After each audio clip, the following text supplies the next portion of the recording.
Hey guys, tonight we embark on a journey through salt spray and storm winds into the heart of one of Westeros's most defiant and tragic tales. The Iron Islands versus the Crown, a story of ancient pride clashing against continental power, of longships cutting through fog toward inevitable doom, and of a people who would rather die as reavers than live as subjects. Tonight we dive deep into the rebellions that shook the Seven Kingdoms. The burning of Lannisport's fleet, Balon Greyjoy crowning himself with seaweed and salt, Victarion's iron ships smashing through Royal Navy vessels like they were made of parchment, the sound of steel on steel echoing across churning seas while ancient krakens stirred in the deepest waters. This is the complete timeline of every Greyjoy rebellion, from the first seeds of resentment planted by Aegon's conquest, through Balon's desperate gambles for independence, to Euron Crow's Eye returning with promises of dragons and dark magic, 2 hours of maritime warfare, political intrigue, and the eternal question that haunts the Iron Islands. What is dead may never die, but what is the true cost of refusing to stay buried? So before we set sail into these treacherous waters, take a moment to like the video and subscribe, but only if you genuinely enjoy these deep dives into Westeros history. And let me know in the comments where you're tuning in from and what time it is for you. Are you listening from your own Iron Throne, or perhaps somewhere the drowned god's influence reaches across our world?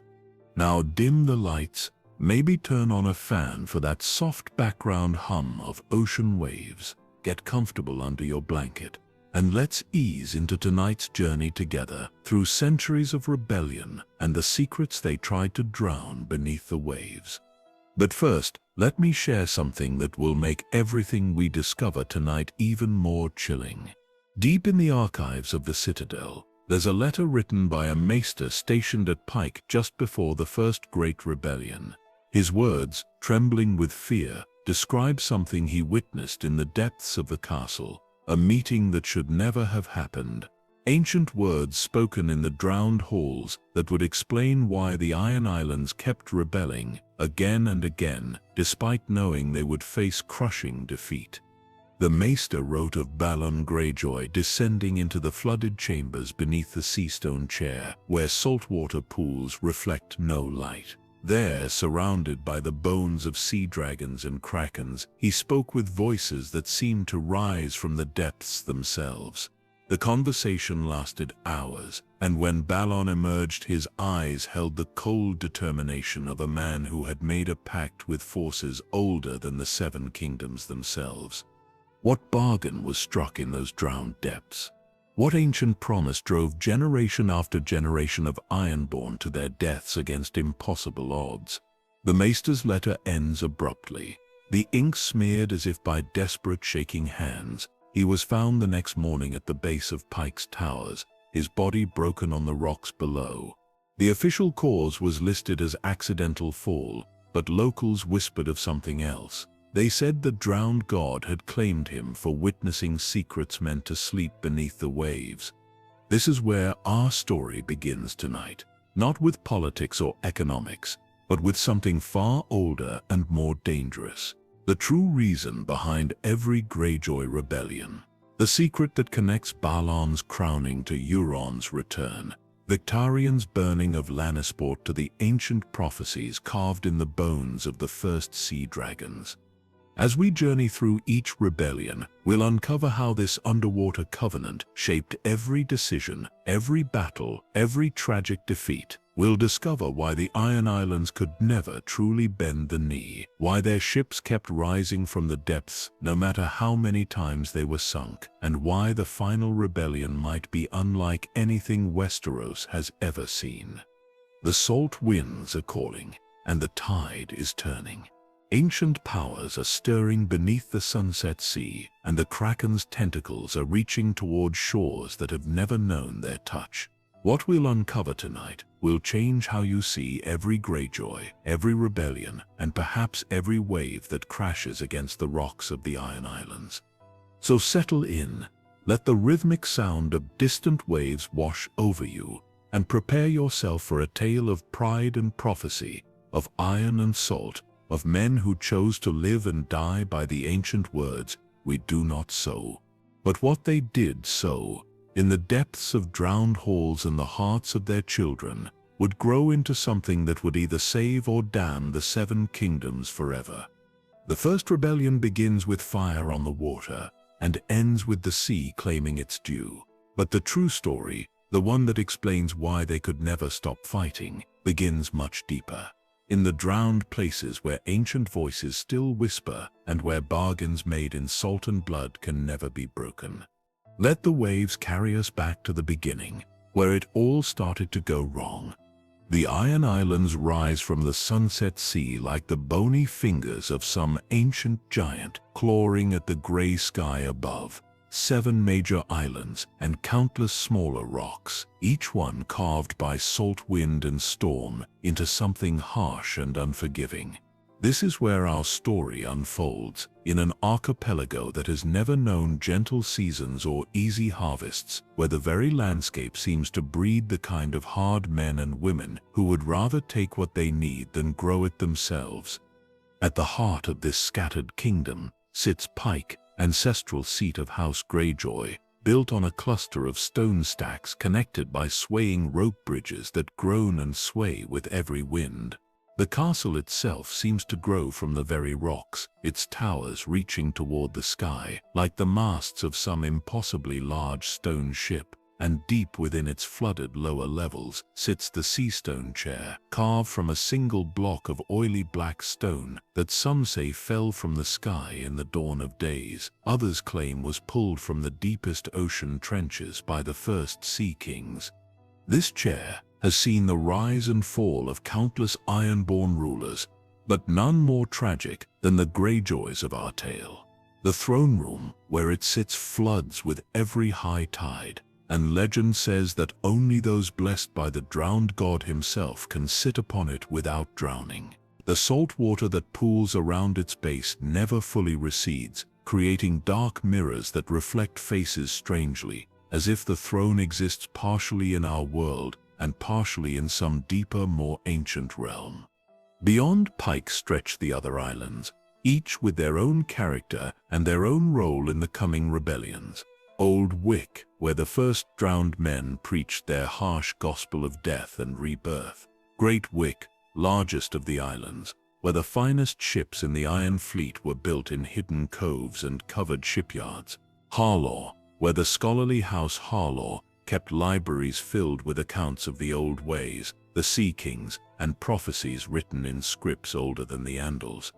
The people of these islands are as hard as the rocks they inhabit, tall and lean, with hair bleached pale by salt spray and skin toughened by constant wind. They call themselves Ironborn, and their culture revolves around 2 simple concepts, the old way and the new way. The old way speaks of taking what you want with iron and blood, of reaving and raiding, of earning your place through strength rather than birth. The new way, forced upon them by centuries of mainland rule, speaks of laws and taxes, of bending knees and growing crops in soil too poor to sustain them. At the center of Ironborn's spiritual life stands their ancient god, the drowned god, master of the seas and enemy of the storm god, who rules the skies.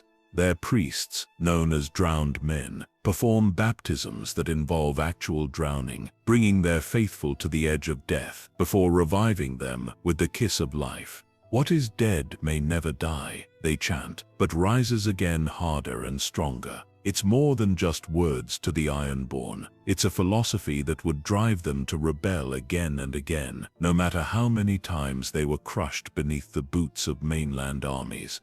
The economy of the Iron Islands has always been built on what mainlanders would call piracy, but what the Ironborn called their birthright. For thousands of years, their longships ruled the western seas, taking tribute from merchant vessels and raiding coastal settlements from Bear Island to the Arbor. They captured thralls to work their fields and salt wives to warm their beds, seeing both as natural results of their maritime supremacy. This was the iron price, paid in blood and fear, and it sustained their harsh homeland far better than any attempt at farming or trade ever could. But all of this changed with the coming of Aegon the Conqueror and his dragons. When King Harren the Black's great castle of Harrenhal was melted like a candle, the lesson was clear. Even the Iron Islands could not stand against dragonfire. One by one, the great houses of the archipelago bent the knee, trading their independence for their lives. House Greyjoy, already lords of Pyke, were elevated to rule over all the Iron Islands as the Targaryens' chosen vassals. Yet submission and the Ironborn spirit make poor companions. Each generation that grew up under Targaryen rule chafed against restrictions on their ancient ways. They were forbidden from reaving, required to pay taxes in gold they didn't possess, and expected to provide ships for royal wars that brought them no glory and little profit. The old families gathered in sea caves and drowned halls, sharing stories of the time when Ironborn longships darkened the horizon and coastal lords trembled at the sight of black sails. Into this world of suppressed rebellion and fading glory was born our primary figure, Balon Greyjoy, ninth of his name to rule from the Seastone chair. From his earliest days, Balon heard the stories of what the Iron Islands had once been. His father spoke of the Sea Kings who had ruled from Old Town to the Wall, a fleet so vast they could ferry entire armies, of a time when the iron price was paid willingly by all who wished to sail safely through Ironborn waters. Balon grew up walking the flooded halls beneath Pyke, learning to hold his breath in the dark pools where his ancestors had communed with their drowned god. He studied the ancient charts that showed Ironborn holdings stretching across half the known world, and he listened to the drowned men speak of prophecies that promised the sea would rise again to reclaim what had been taken from it. Most importantly, he learned to see every restriction placed upon his people as a chain that could be broken, every tax as theft, every royal command as an insult to ancestors who had bowed to no earthly king. The boy who would become the center of two great rebellions was shaped by disappointment and dreams in equal measure. He watched Ironborn shipwrights forced to build vessels for the royal fleet instead of their own longships. He saw his people's finest warriors serving as marines on foreign ships rather than captaining their own raids. He witnessed the gradual transformation of a proud warrior culture into reluctant subjects of a throne that understood nothing of salt and iron. Yet Balon was not alone in his growing resentment. His brothers Euron and Victarion shared his dreams of restored glory, though each would pursue them in their own way. Euron, wild and ambitious, sought forbidden knowledge and strange powers from across the narrow sea. Victarion, steady and brutal, mastered every aspect of naval warfare and ship command. Together, the three brothers represented different aspects of Ironborn ambition. Balon, the political leader, Euron, the visionary, and Victarion, the perfect weapon. As the years passed and Robert's rebellion shattered the Targaryen dynasty, these three brothers would see opportunity rising from the chaos like islands emerging from fog. The dragons were dead, the realm was bleeding, and for the first time in centuries, the Iron Islands had a chance to break the chains that bound them to the mainland's will. The stage was set for the first great rebellion, but the true story begins even deeper, in the drowned halls where ancient voices still whisper promises of vengeance and rebirth. Here, where saltwater pools reflect more than just faces, where the boundary between life and death grows thin with every tide, the Greyjoy brothers would make choices that would shape the fate of all Westeros. The Iron Islands were waiting, as they had waited for generations, for someone bold enough to pay the iron price for their freedom. That someone would be Balon Greyjoy, and his rebellion would set in motion events that would ripple across the Seven Kingdoms for generations to come. The year was 283, after conquest, when everything changed. Robert Baratheon's warhammer crushed Prince Rhaegar's chest at the Trident, and with it, 3 centuries of Targaryen rule crumbled like a seawall against storm tide. News of the Mad King's death reached Pyke, carried by ravens with wings darkened by smoke from King's Landing, and Balon Greyjoy read those messages with the careful attention of a man who understood that chaos breeds opportunity.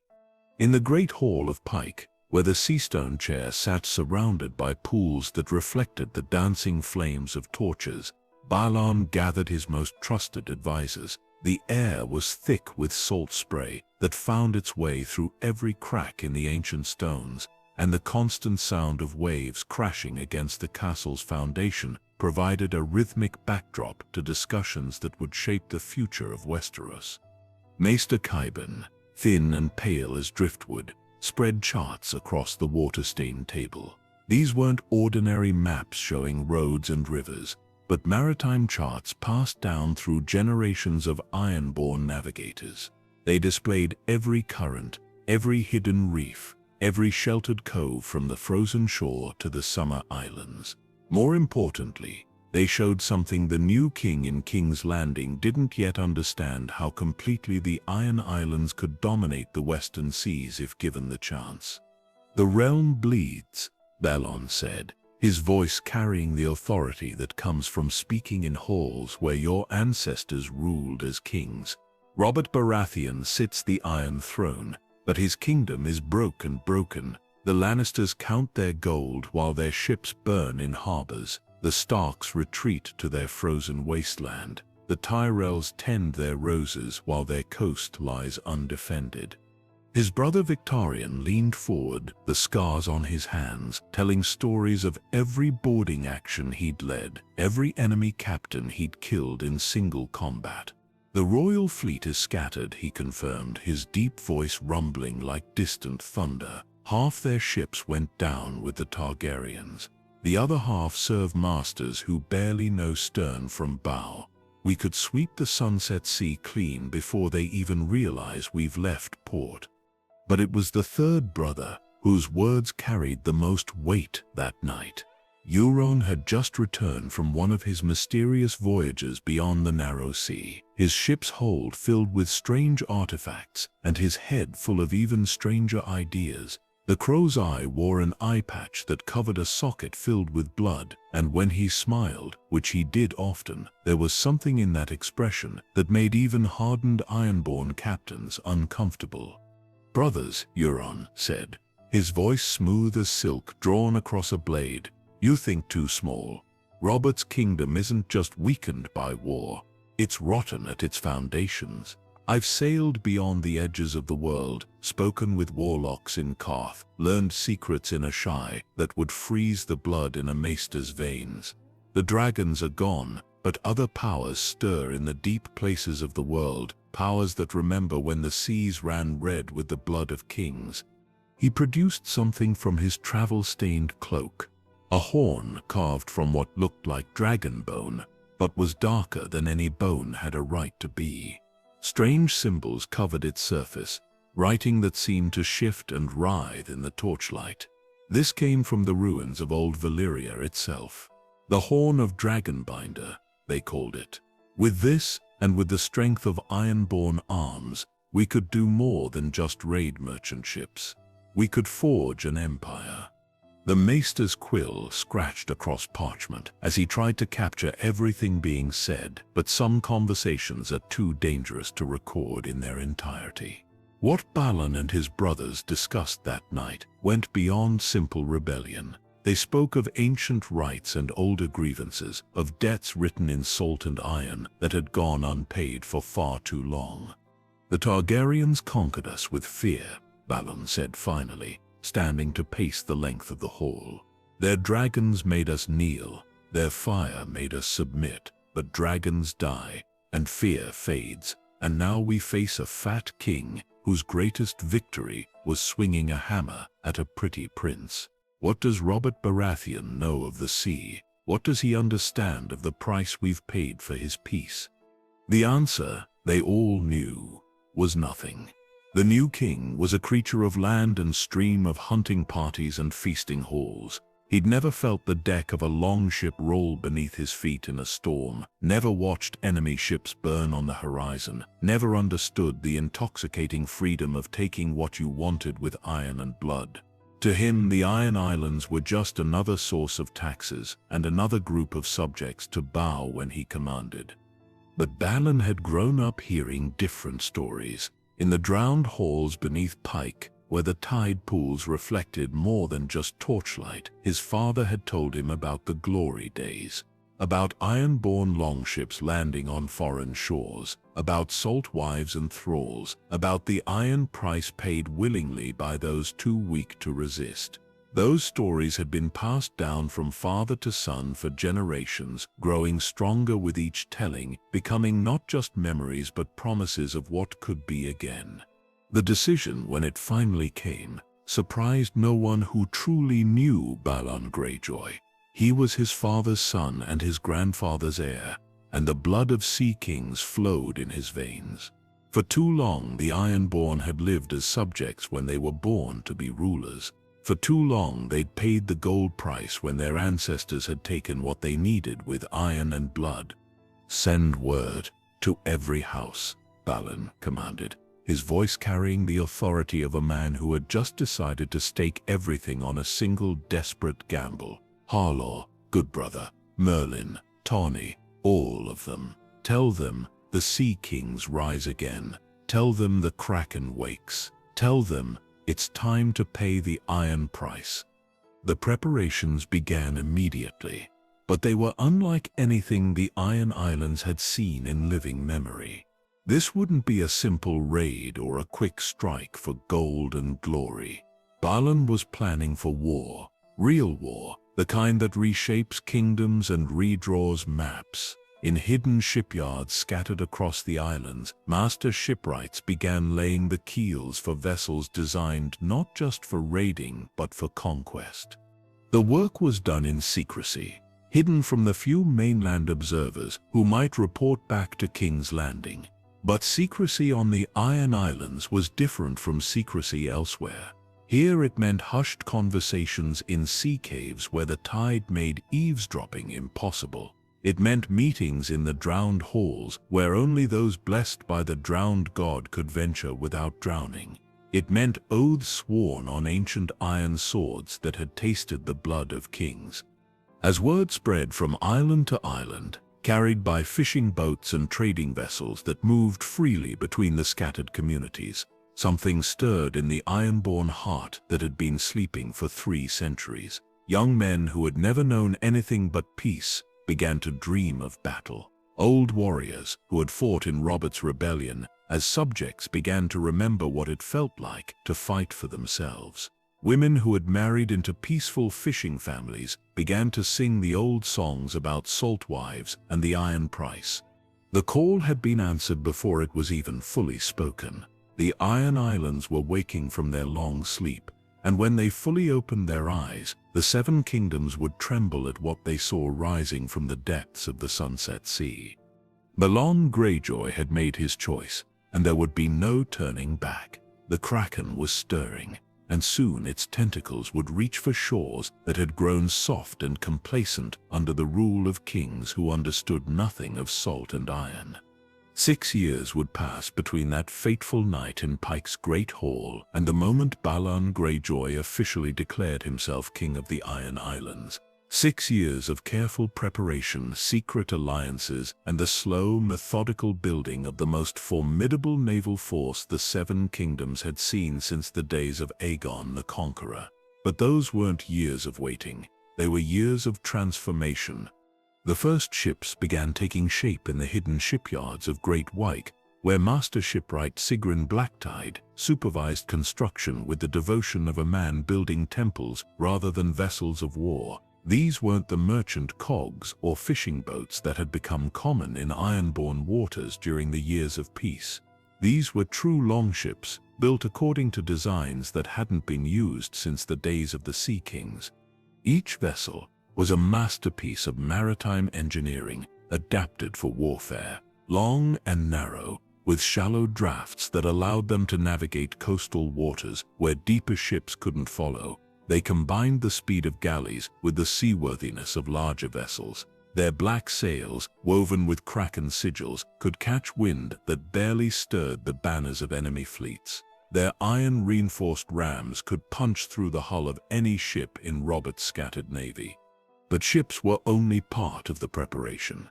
Balon understood that rebellion required more than superior vessels. It demanded warriors worthy of them, and the Iron Islands had spent 3 centuries producing fishermen and farmers instead of raiders and marines. The transformation would require time, patience, and careful cultivation of skills that many had thought lost forever. Training began in secret locations across the archipelago. On the rocky beaches of Old Pyke, where the first drowned men had preached their harsh gospel, young Ironborn learned to board moving vessels in heavy seas. In the sea caves beneath Harlaw, they practiced fighting in the cramped confines of ship corridors and cargo holds. On the windswept cliffs of Blacktide, they learned to rappel down rope lines onto enemy decks while wearing full armor. Victarion Greyjoy emerged as the natural leader of this martial renaissance. His reputation as the finest naval commander in the Iron Islands was already well established, but now he threw himself into training with the intensity of a man preparing for holy war. Every morning found him on the practice grounds, working with swordmasters who remembered the old techniques. Every afternoon saw him aboard training vessels, drilling crews in maneuvers that hadn't been attempted in living memory. Under his guidance, the traditional Ironborn approach to naval combat evolved into something more sophisticated and deadly. Where once they had relied on superior seamanship and individual courage, now they developed coordinated tactics that turned entire fleets into single, devastating weapons. Ships learned to move in formation like schools of predatory fish, converging on targets from multiple directions before disappearing back into the maze of islands and sea stacks that made the Iron Islands virtually impossible for outsiders to navigate safely. The religious aspect of the coming rebellion couldn't be ignored either. This wasn't simply a political uprising or an economic grievance transformed into violence. For the Ironborn, reclaiming their independence was a sacred duty, a religious imperative handed down by the drowned god himself. The priests of the old faith played crucial roles in preparing both hearts and minds for what was coming. Euron Greyjoy, youngest of the brothers and the most devout, had embraced the priesthood with fervor that surprised even his family. Where Balon provided political leadership and Victarion offered military expertise, Euron gave the rebellion its spiritual foundation. His baptisms became legendary affairs where young warriors were literally drowned and revived, emerging from the salt water with the absolute certainty that death held no terror for servants of the drowned god. These ceremonies took place in the flooded crypts beneath Pyke, where the bones of ancient sea kings lay beneath water that never fully receded. The initiates would be forced underwater until their lungs filled with salt and their vision darkened, brought to the very edge of death before being pulled back to consciousness by the priest's intervention. Those who survived, and most did, emerged with a fanatical dedication to the cause that no amount of gold or threats could shake. What is dead may never die became more than just a religious formula. It became a tactical advantage. Ironborn Marines who had undergone the ritual fought with absolute fearlessness, knowing that death was simply a doorway to the drowned god's halls beneath the waves. They would board enemy vessels against impossible odds, fight in burning ships without hesitation, and pursue retreating foes through storms that sent other sailors running for port. The transformation wasn't limited to military preparations. Every aspect of Ironborn society was quietly reorganized around the coming conflict. Blacksmiths who had spent decades making fishing hooks and farming tools rediscovered the ancient arts of weapon crafting. The great forgers of Pyke began producing swords, axes, and armor according to patterns passed down from the Age of Heroes. The sound of hammers on iron rang out day and night, but always softly, always carefully muffled to avoid drawing attention from any mainland observers. Women played crucial roles in the preparation as well, though their contributions were often overlooked by outside observers who didn't understand Ironborn culture. Salt wives. Those women captured in ancient raids who had married into Ironborn families brought knowledge of mainland defenses and weaknesses gathered over generations. Born daughters of the islands organized supply networks that could keep fleets fed and armed during extended campaigns. The wives and daughters of ship captains learned navigation and seamanship skills that would prove invaluable when their men sailed to war. Perhaps most importantly, children grew up during these years of preparation, hearing stories that hadn't been told openly for centuries.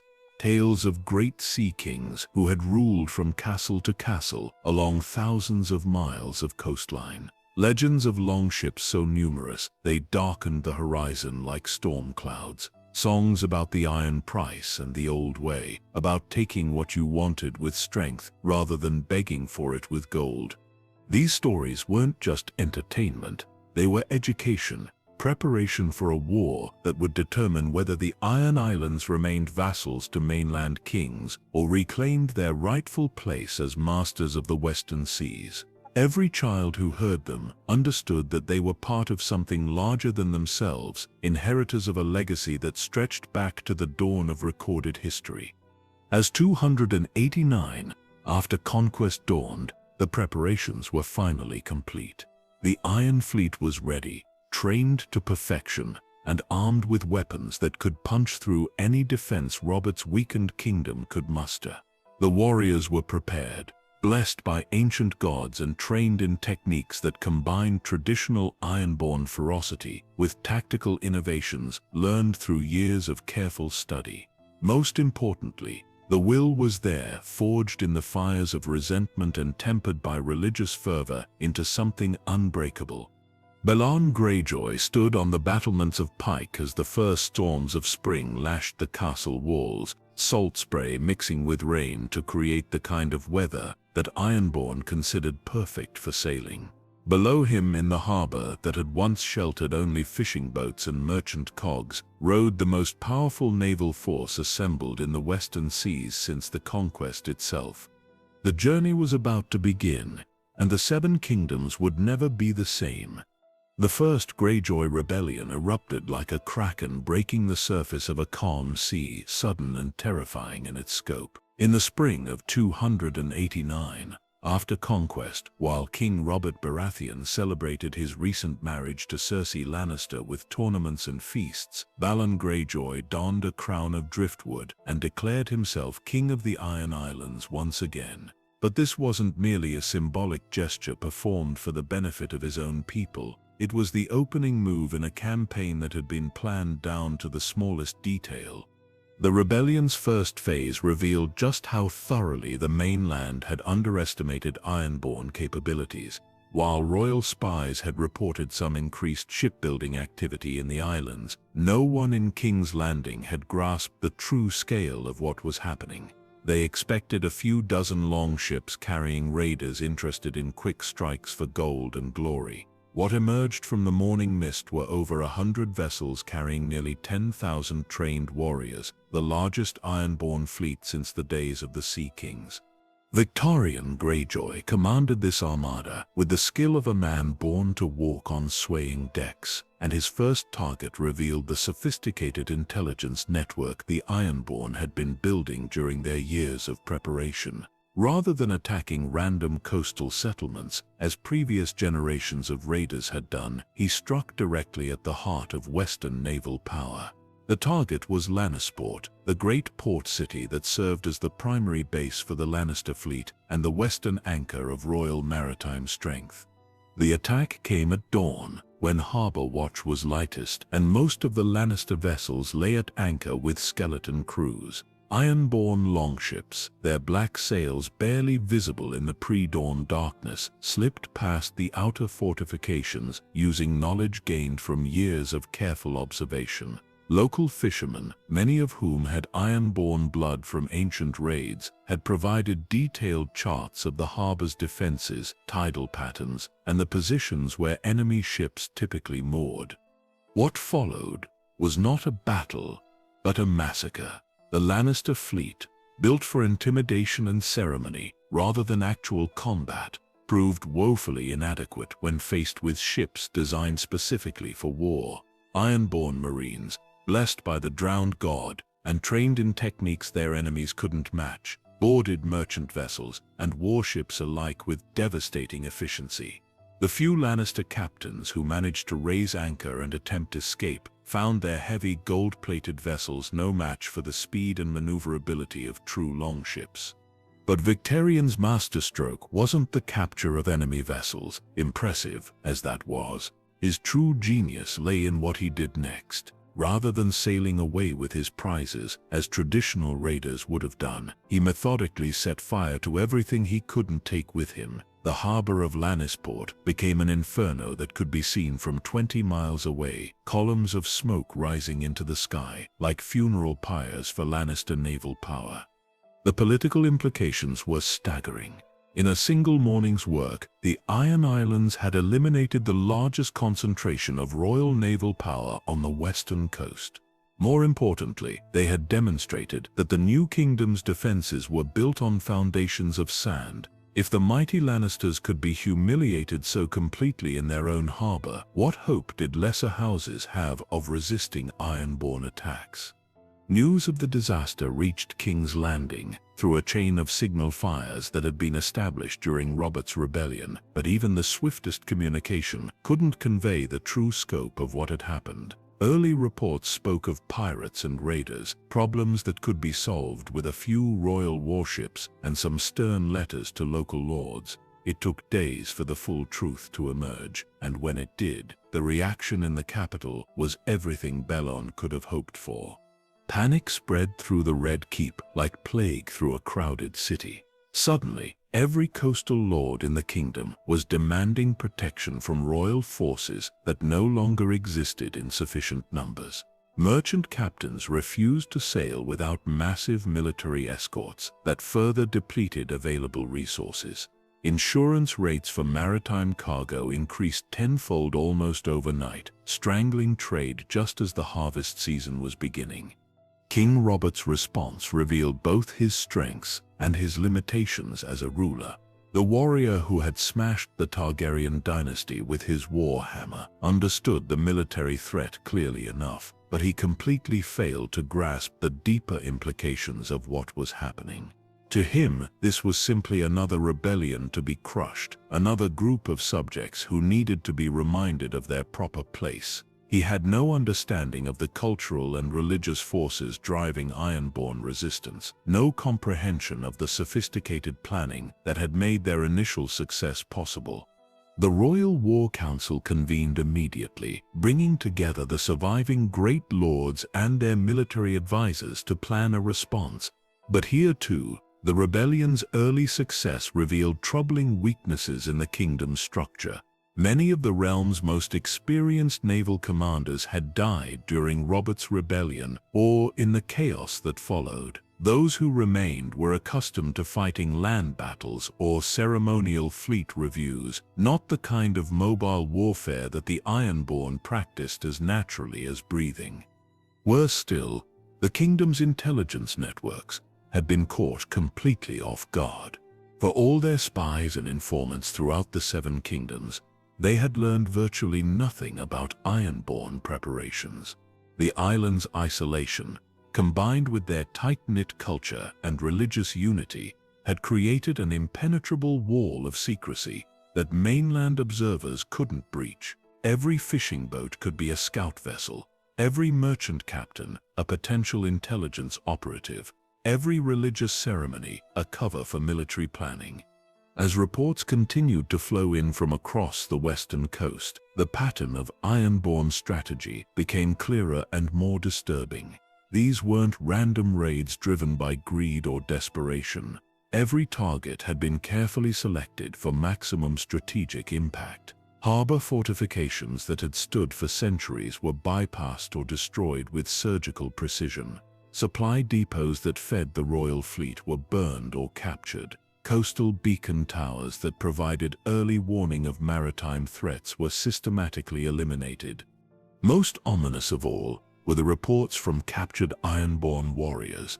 Unlike typical prisoners who might be expected to beg for mercy or offer information in exchange for their lives, these men showed no fear of death whatsoever.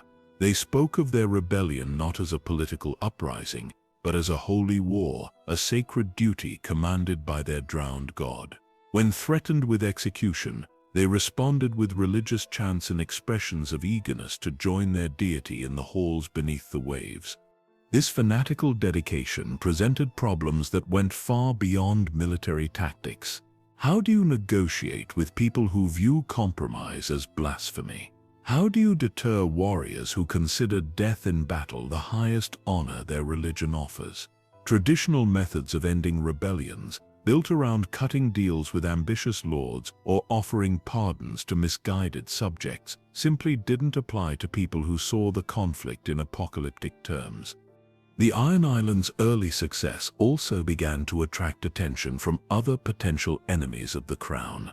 Dawn, still nursing grievances from events during Robert's rebellion, quietly opened diplomatic channels with Ironborn representatives.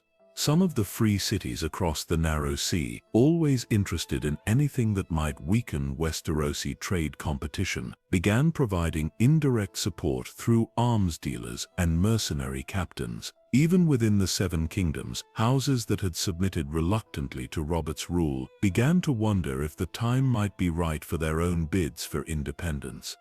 By the summer of 289, just months after Balon's crown ceremony, the Greyjoy rebellion had transformed from a regional uprising into a threat to the stability of the entire kingdom. The Iron Islands controlled the western seas absolutely, their longships raiding as far south as the Arbor and as far north as Bear Island. Coastal lords lived in constant fear, never knowing when black sails might appear on their horizon. Trade routes that had operated safely for centuries now required military escorts that the crown couldn't provide. But perhaps most disturbing of all was the growing realization that this rebellion was unlike any that had come before. The Ironborn weren't fighting to improve their position within the existing system. They were fighting to destroy that system entirely, to return to an age when strength mattered more than law, when the Sea Kings ruled through fear rather than serving mainland masters through submission. The true test was yet to come, and everyone involved knew it. Sooner or later, royal forces would have to confront the Iron Fleet directly, and that confrontation would determine not just the fate of the rebellion, but the future of maritime power in Westeros itself.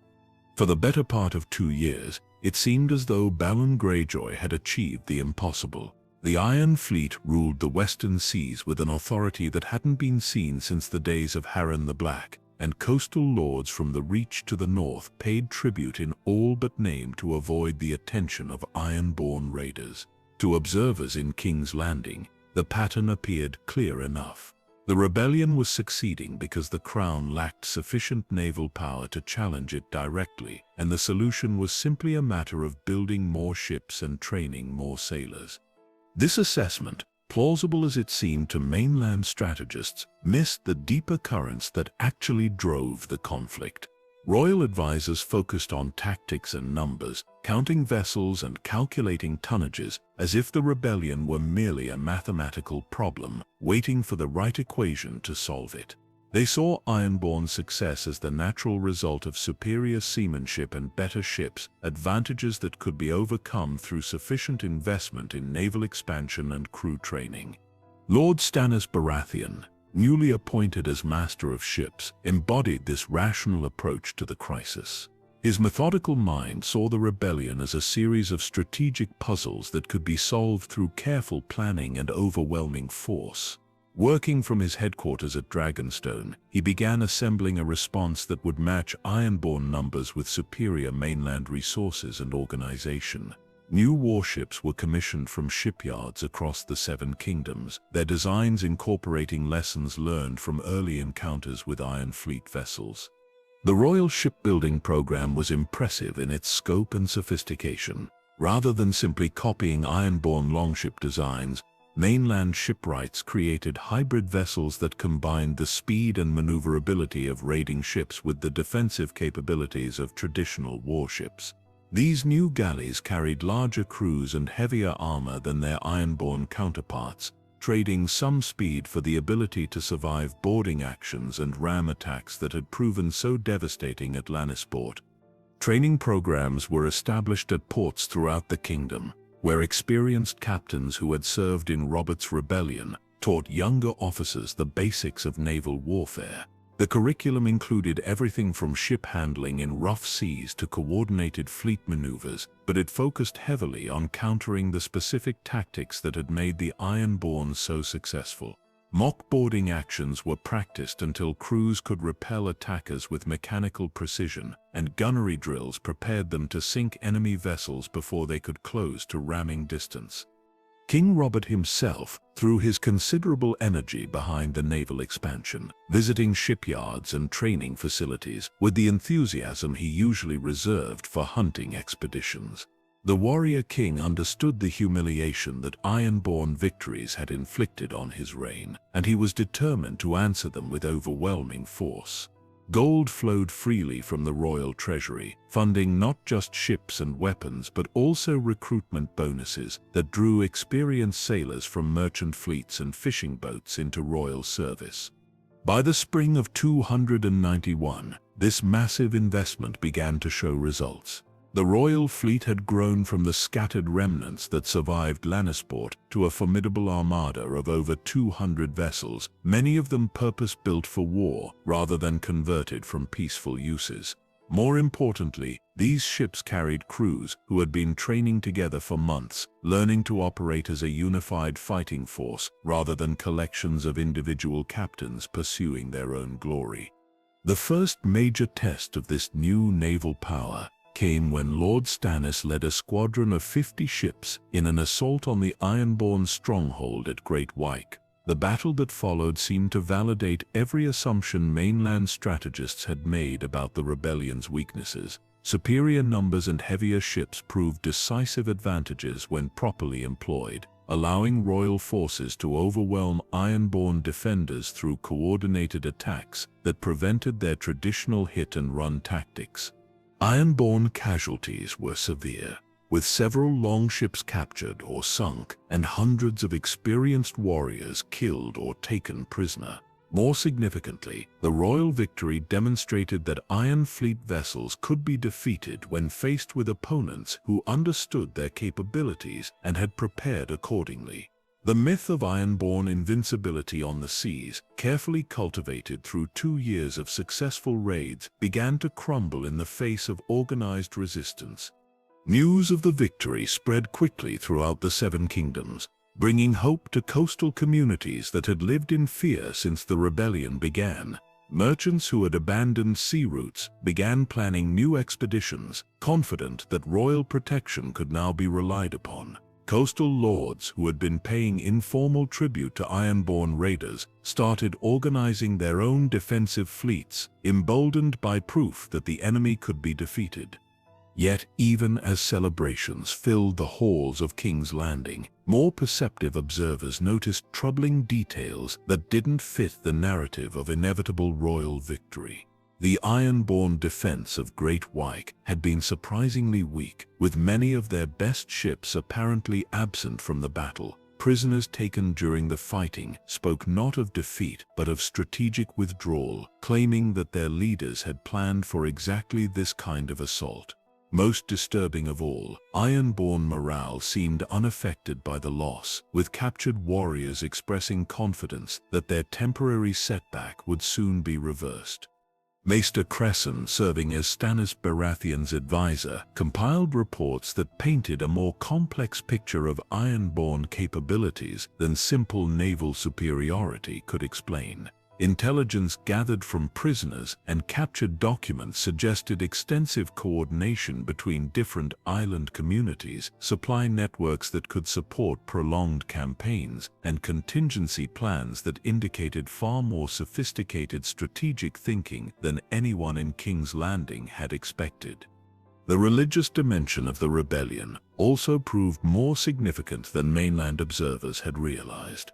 Captured Ironborn warriors weren't simply loyal soldiers fighting for their lord's ambitions. They displayed the fanatical dedication of crusaders engaged in holy war, convinced that their cause had divine approval and that temporary defeats were simply tests of faith.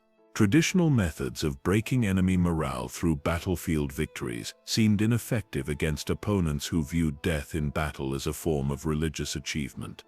More troubling still were reports from Ironborn communities that remained under royal control. Rather than celebrating the victory at Great Pyke, these populations seemed to be waiting for something, maintaining the kind of patient watchfulness that suggested they expected the situation to change dramatically. Local lords reported increasing incidents of sabotage and espionage, indicating that Ironborn loyalty to the rebellion ran much deeper than political allegiance to House Greyjoy. Economic factors also complicated the apparently straightforward military solution to the rebellion. The massive naval expansion had cost the royal treasury enormous sums, money that had been borrowed against future tax revenues and trade profits. If the war continued much longer, or if Ironborn raiders succeeded in disrupting maritime commerce for another season, the kingdom's finances would face serious strain. Victory at Great Pyke had been expensive in both gold and lives, raising questions about whether the crown could afford many more such successes.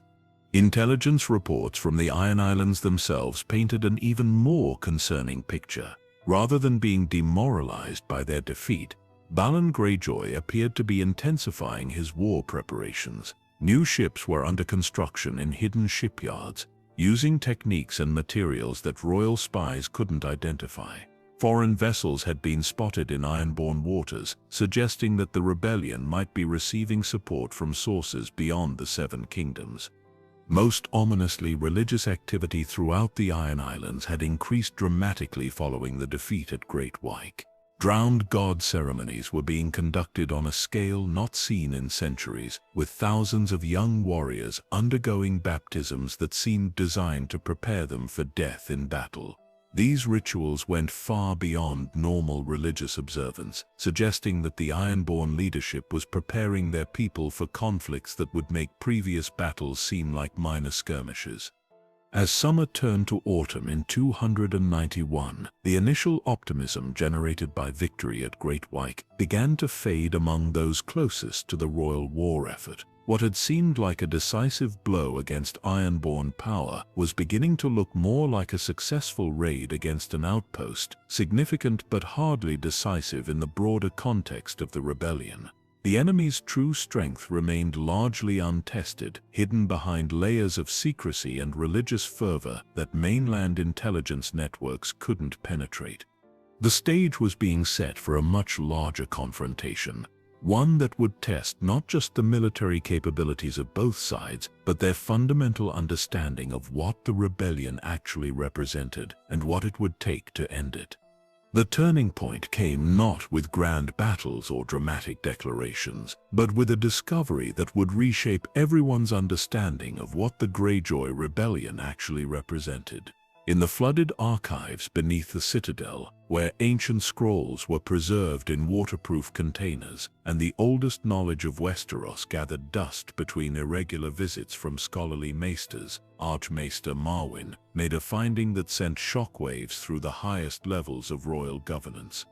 Working by candlelight in chambers where the walls wept with moisture from Old Town's harbor, Marwyn had been researching historical precedents for the current crisis when he stumbled across documents that predated the Targaryen conquest by centuries. These weren't the usual chronicles of kings and battles that filled most historical archives, but religious texts written by drowned god priests during the height of Ironborn power, when their longships ruled everything from the frozen shore to the summer sea. The scrolls spoke of prophecies that seemed to describe current events with unsettling accuracy. Ancient seers had foretold a time when dragons would fall from the sky and the children of the sea would rise to reclaim their birthright. They described signs and portents that matched recent events in disturbing detail, from the death of the last Targaryen dragons to the specific timing of when the Iron Fleet would sail again. Most chilling of all, they predicted that the final rebellion would come not when the Ironborn were strongest, but when they appeared weakest, using their enemies' overconfidence as a weapon against them. But the prophecies were only part of what Marwyn discovered in those moldering texts. Hidden within religious discussions of proper ritual and divine favor were detailed descriptions of military tactics, supply arrangements, and coordination strategies that read more like operational manuals than spiritual guidance. The ancient drowned god priesthood hadn't just provided religious justification for Ironborn expansion, they had been the strategic minds behind it, the hidden architects of an empire that stretched across half the known world. This revelation transformed everything mainland. Observers thought they understood about the current rebellion. What had appeared to be a political uprising led by ambitious lords was actually the latest phase of a religious war that had been planned for centuries. The drowned god faith hadn't simply survived Targaryen conquest and 300 years of suppression. It had been preparing for this moment, passing down not just stories and songs, but detailed knowledge of how to rebuild Ironborn naval supremacy when the opportunity finally arose. Marwyn's findings reached King Robert through channels that bypassed normal court procedures, carried by ravens that flew directly from the citadel to trusted advisors who understood their significance. The implications were staggering, forcing a complete reassessment of royal strategy and assumptions. The enemy wasn't just Balon Greyjoy and his immediate supporters, but a religious movement with roots reaching back to the dawn of recorded history and tentacles extending throughout every Ironborn community in the known world. Emergency meetings convened in the Red Keep's most secure chambers, where only the king's closest advisors were permitted to hear the full scope of what had been discovered. Lord Stannis Baratheon, his methodical mind struggling to process information that challenged every military principle he understood, demanded verification of Marwyn's claims through independent sources. What came back confirmed the Archmaester's worst fears and added details that made the situation even more dire. Intelligence networks that had been focused on political and military matters now turned their attention to religious activities, and what they found was deeply disturbing. Drowned god ceremonies throughout the Seven Kingdoms weren't random expressions of faith, but coordinated preparations for a conflict that dwarfed anything seen since Aegon's conquest. Ironborn communities from White Harbor to Lannisport were conducting rituals that seemed designed to identify and prepare warriors for a final holy war against mainland rule. The scope of the conspiracy became clearer as more information accumulated.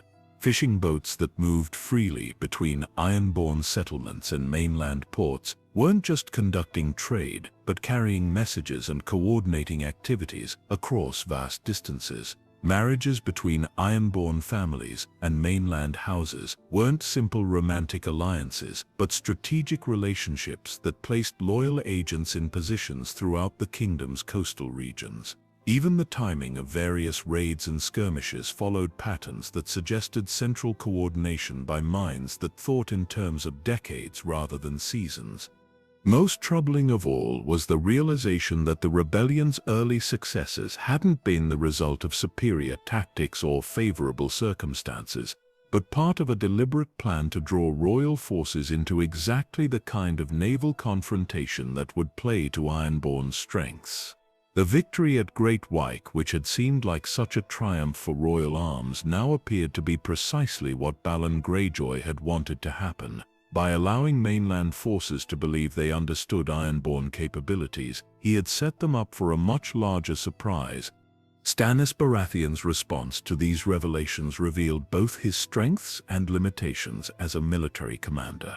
His strategic mind immediately grasped the implications of fighting an enemy that had been preparing for this conflict for centuries, but his rigid adherence to conventional thinking prevented him from developing truly innovative countermeasures. He understood that the royal fleet faced opponents who knew every current, every reef, every hidden anchorage in the western seas, but his solutions remained focused on superior numbers and better equipment rather than the kind of irregular tactics that might actually neutralize Ironborn advantages.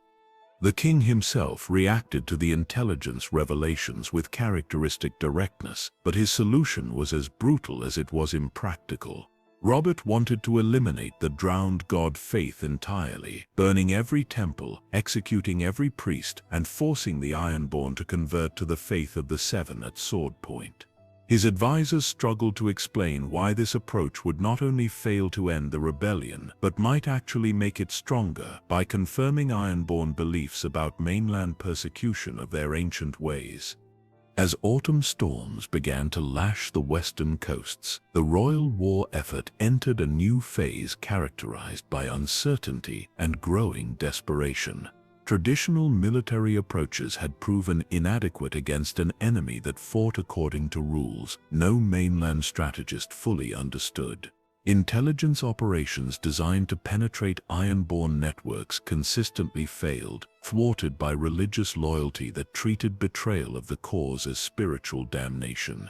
Even captured prisoners provided little useful information, speaking in religious metaphors that made it impossible to distinguish between literal truth and symbolic meaning. The economic costs of the prolonged conflict were also beginning to strain royal resources in ways that threatened the kingdom's long-term stability. Maritime trade, the foundation of prosperity for coastal regions, had virtually collapsed as merchant captains refused to risk their vessels and cargoes in waters controlled by hostile forces. Tax revenues from ports and harbors plummeted while military expenditures soared, creating a fiscal crisis that compounded the strategic challenges facing the crown. Foreign observers were beginning to take notice of Westeros's apparent weakness, and some were taking steps to exploit it. Braavosi merchants, longtime competitors with Westerosi traders, began expanding their operations into markets that had been closed to them for generations. The free cities showed increased interest in establishing permanent trading posts along the eastern coast, taking advantage of the crown's preoccupation with western maritime security. Even more ominously, there were reports of unusual activity in Slavers Bay, where certain powerful families seemed to be preparing for ventures that would require significant naval support. The approaching winter added another layer of complexity to an already difficult situation. Ironborn raiders, accustomed to harsh weather and rough seas, actually became more dangerous as conditions deteriorated. Their intimate knowledge of local waters and weather patterns allowed them to operate effectively in storms that forced royal vessels to seek shelter in port. The traditional campaign season, which normally ended with the first major storms of autumn, might continue indefinitely for enemies who considered heavy weather an ally rather than an obstacle. Religious tensions within the kingdom itself were also beginning to rise as news of the conflict's true nature spread through whispered conversations and coded messages. Ironborn communities that had seemed peacefully integrated into mainland society for generations began to show signs of restiveness, with local lords reporting increased incidents of sabotage, espionage, and outright defection to the rebel cause. The revelation that the rebellion was fundamentally a religious war raised uncomfortable questions about the loyalty of every subject who worshipped the drowned god, regardless of their apparent integration into mainstream Westerosi society. As 292 after conquest dawned with storms that seemed unusually fierce even for winter, both sides prepared for what everyone understood would be the decisive phase of the conflict. The royal fleet, enlarged and improved through massive investment, represented the crown's best hope of ending the rebellion through overwhelming force. But the Ironborn, guided by prophecies that seemed to anticipate every move their enemies might make, were preparing for a confrontation that would determine not just the fate of the Iron Islands, but the future of maritime power throughout the known world. The stage was set for battles that would make previous engagements look like practice exercises, and both sides understood that the outcome would reshape the political geography of Westeros for generations to come. The winter of 292 after conquest brought revelation and reckoning in equal measure, as the true scope of Ironborn preparation finally became clear to those who had underestimated both their capabilities and their determination. What mainland observers discovered during those dark months would forever change how the Seven Kingdoms understood the relationship between religion, politics, and warfare in the harsh archipelago that had birthed so many conquerors. Deep beneath the seastone chair, in chambers that flooded completely during spring tides, but remained accessible during winter's lowest waters, royal forces discovered something that challenged every assumption they had made about Ironborn society and the rebellion's true nature. These weren't simply storage rooms or ancient burial sites, as initial surveys had suggested, but a vast network of interconnected caves that had been carefully modified over centuries to serve purposes that went far beyond anything mainland architects had imagined possible. The chambers contained libraries written on materials that could survive underwater immersion, their texts carved into treated leather and metal plates that remained legible after decades of saltwater exposure. But these weren't religious documents or family histories, as searchers had expected to find.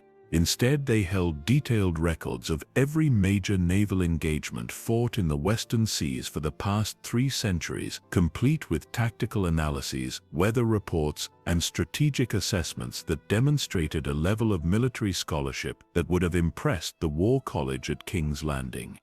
Maps covered the walls of these drowned halls, showing not just the obvious features of coastlines and harbors, but underwater currents, seasonal weather patterns, and tidal variations that could make the difference between victory and defeat in naval warfare. Some charts displayed information that couldn't have been gathered through normal observation, detailing seafloor topography and underwater obstacles that suggested the Ironborn had been systematically surveying their maritime domain with tools and techniques unknown to mainland navigators. More disturbing still were the personnel records that catalogued every ship captain, marine commander, and naval architect in the known world, complete with assessments of their capabilities, weaknesses, and likely responses to various tactical situations. The Ironborn hadn't just been planning their rebellion in isolation, they had been studying their enemies with the dedication of scholars and the patience of predators, building a comprehensive understanding of royal naval capabilities that exceeded what many officers knew about their own fleets. The organizational sophistication revealed in these archives forced a complete reassessment of Ironborn society itself. What had appeared to outsiders as a collection of rival houses competing for limited resources was actually a carefully coordinated network of specialized communities, each contributing specific skills and knowledge to a collective enterprise that spanned generations. Shipwrights on Great Pyke didn't just build vessels for their own island's use, but coordinated their efforts with iron miners on Harlaw, sailmakers on Old Pyke, and rope weavers on Blacktide to produce fleets whose capabilities exceeded anything achieved through simple individual effort. The religious dimension of this coordination proved even more complex than initial investigations had suggested. Drowned god priests weren't just spiritual leaders providing moral guidance to their communities, but the administrative backbone of an intelligence network that connected every Ironborn settlement in the known world. Their regular travels between islands, seemingly motivated by religious duties, actually involved carrying messages, coordinating activities, and maintaining the kind of communication links that allowed dispersed communities to function as a unified strategic entity. Marriage customs that had seemed like quaint cultural traditions to mainland observers now revealed themselves as deliberate strategies for placing loyal agents throughout the maritime regions of Westeros. Salt wives, those women captured during ancient raids who had supposedly been assimilated into Ironborn society, had actually maintained connections to their original communities that provided detailed intelligence about coastal defenses, harbor facilities, and local political dynamics. Their children, raised with dual loyalties but appearing fully integrated into mainland society, represented a fifth column whose true allegiances remained hidden until the moment came to act. The timing of the rebellion itself demonstrated strategic thinking that operated on timescales foreign to mainland political culture. Balon Greyjoy hadn't simply taken advantage of Robert's weakened position following his own rebellion against the Targaryens. The Ironborn had been waiting for exactly this kind of opportunity, prepared to exploit it regardless of who emerged victorious from the mainland's civil war. Their plans included contingencies for different scenarios, from Targaryen victory to Baratheon triumph to complete governmental collapse, each with specific tactical approaches designed to maximize Ironborn advantages while minimizing their exposure to superior mainland resources. Foreign connections also proved far more extensive than anyone in King's Landing had realized. The Ironborn maintained trading relationships and informal alliances with maritime powers throughout the known world, from the Summer Islands to the ports of Braavos and Pentos. These weren't simple commercial arrangements, but strategic partnerships that provided access to advanced shipbuilding techniques, navigation equipment, and even military advisors whose expertise complemented traditional Ironborn knowledge. Some of the innovations that had made Iron Fleet vessels so effective against royal warships had actually originated in foreign shipyards and been adapted for Ironborn use through these carefully cultivated relationships. The revelation that sparked the most concern among royal advisors involved weapons and equipment that seemed to incorporate technologies unknown in Westeros itself. Ironborn ships carried devices that allowed more accurate navigation in poor weather, armor made from alloys that provided superior protection without excessive weight, and siege engines designed specifically for ship-to-ship combat, rather than the land warfare applications that mainland engineers understood. The source of these innovations remained mysterious, but their existence suggested that the rebellion had support from powers whose capabilities exceeded anything the Seven Kingdoms could match. Weather manipulation, long dismissed as superstition by educated maesters, began to look more plausible as investigators documented the uncanny ability of Ironborn fleets to operate effectively in conditions that grounded their opponents, whether through superior knowledge of natural patterns or actual influence over meteorological phenomena. Iron Fleet commanders consistently chose battle conditions that favored their vessels while hampering enemy operations. Storm systems seemed to develop just when royal fleets were most vulnerable, while clear skies and favorable winds appeared precisely when Ironborn raiders needed them most. The psychological warfare aspects of the rebellion also demonstrated sophistication that exceeded simple intimidation tactics. Ironborn raids were carefully orchestrated to create maximum fear while minimizing actual resistance, targeting symbols of mainland authority rather than concentrations of military power. Their treatment of prisoners followed patterns designed to encourage collaboration rather than martyrdom, offering rewards to those who provided useful information while making examples of those who attempted to organize resistance efforts. Religious ceremonies conducted in captured territories served multiple purposes beyond simple spiritual expression. They identified potential converts among local populations, tested the loyalty of collaborators, and gathered intelligence about mainland defensive capabilities while appearing to be nothing more than harmless cultural practices. The drowned god faith's emphasis on death and rebirth resonated with populations that had suffered under harsh mainland rule, providing an alternative identity that transcended traditional loyalties to house and kingdom.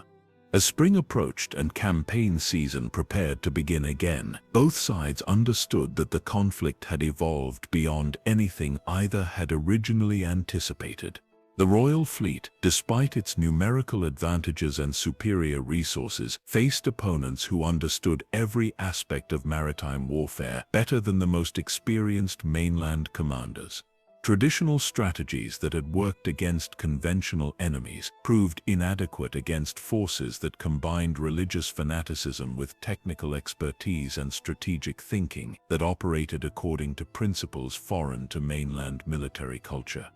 The Ironborn, for their part, had revealed capabilities that exceeded their own historical achievements, suggesting that the current rebellion represented not just a return to past glories, but an evolution to something unprecedented in their long history of maritime warfare.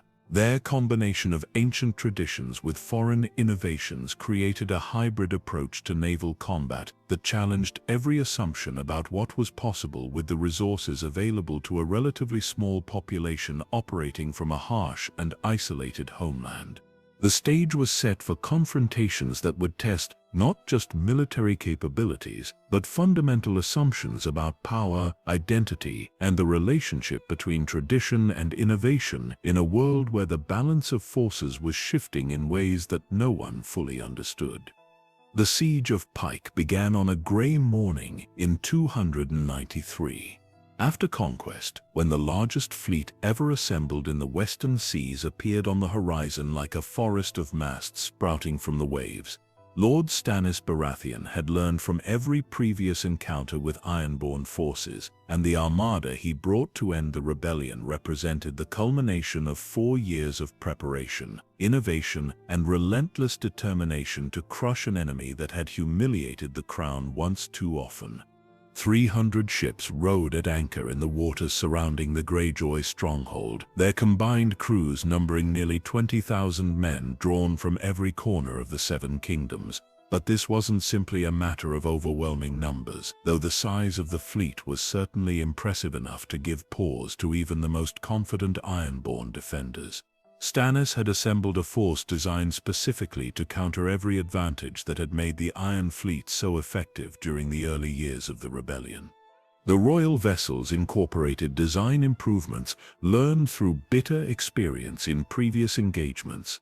Reinforced hulls could withstand ramming attacks that had proven so devastating at Lannisport. Improved rigging allowed faster maneuvers in close combat, while additional marines provided the manpower needed to repel boarding parties.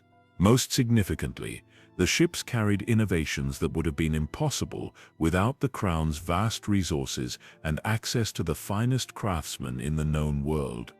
Catapults mounted on reinforced platforms could launch projectiles that would punch through Ironborn armor at ranges that kept royal vessels safe from return fire. Greek fire, that terrible substance that burned even on water, provided a weapon that could destroy enemy ships without the need for dangerous boarding actions. Signal systems using flags and horns allowed coordinated maneuvers across the entire fleet, transforming hundreds of individual vessels into a single devastating instrument of war.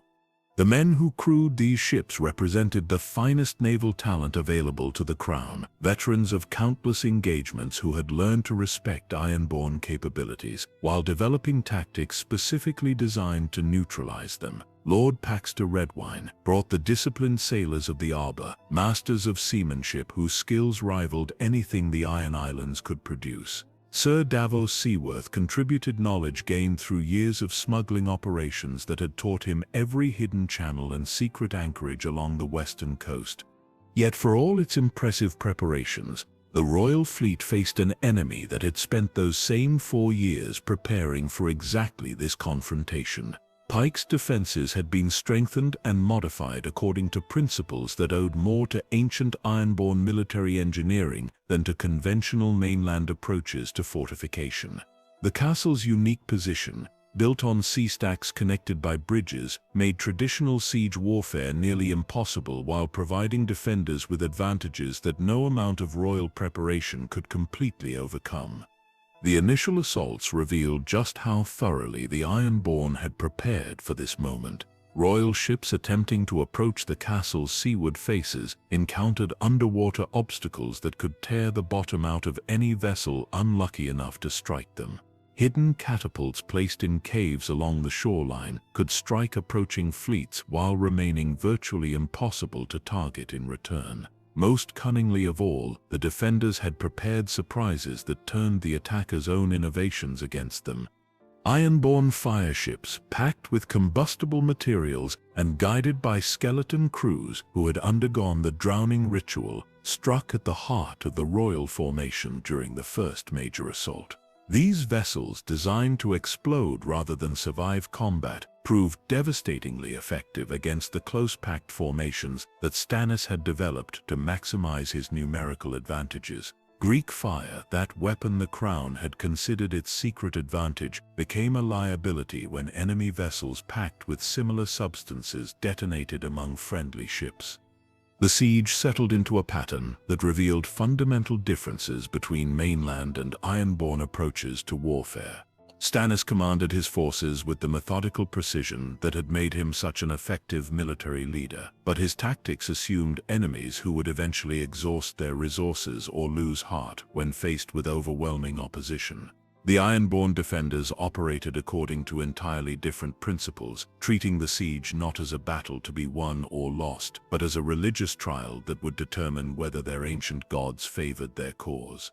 Days turned to weeks as the royal fleet maintained its blockade, while gradually tightening the ring around Pyke's defenses. Supply ships from the mainland brought fresh provisions and replacement equipment, maintaining the siege force at full strength despite the constant attrition imposed by Ironborn harassment. Yet the defenders showed no signs of weakening, their morale apparently sustained by religious ceremonies that continued even under the most intense bombardment. The breakthrough came not through military action, but through intelligence work that revealed the true nature of what the royal forces were fighting. Captured documents, recovered from a supply ship that had attempted to run the blockade, contained information that transformed everyone's understanding of the rebellion's scope and significance. These weren't simple military dispatches or routine administrative records, but correspondence that revealed connections extending far beyond the Iron Islands themselves. Letters addressed to Ironborn commanders came from sources that stunned royal intelligence analysts. Merchant princes in the free cities had been providing not just financial support but technical expertise and advanced equipment. Pirate captains operating throughout the Narrow Sea had been coordinating their activities with Ironborn raiders, creating a network of maritime disruption that affected trade throughout the known world. Most shocking of all were messages that suggested involvement by powers whose very existence had been considered legendary.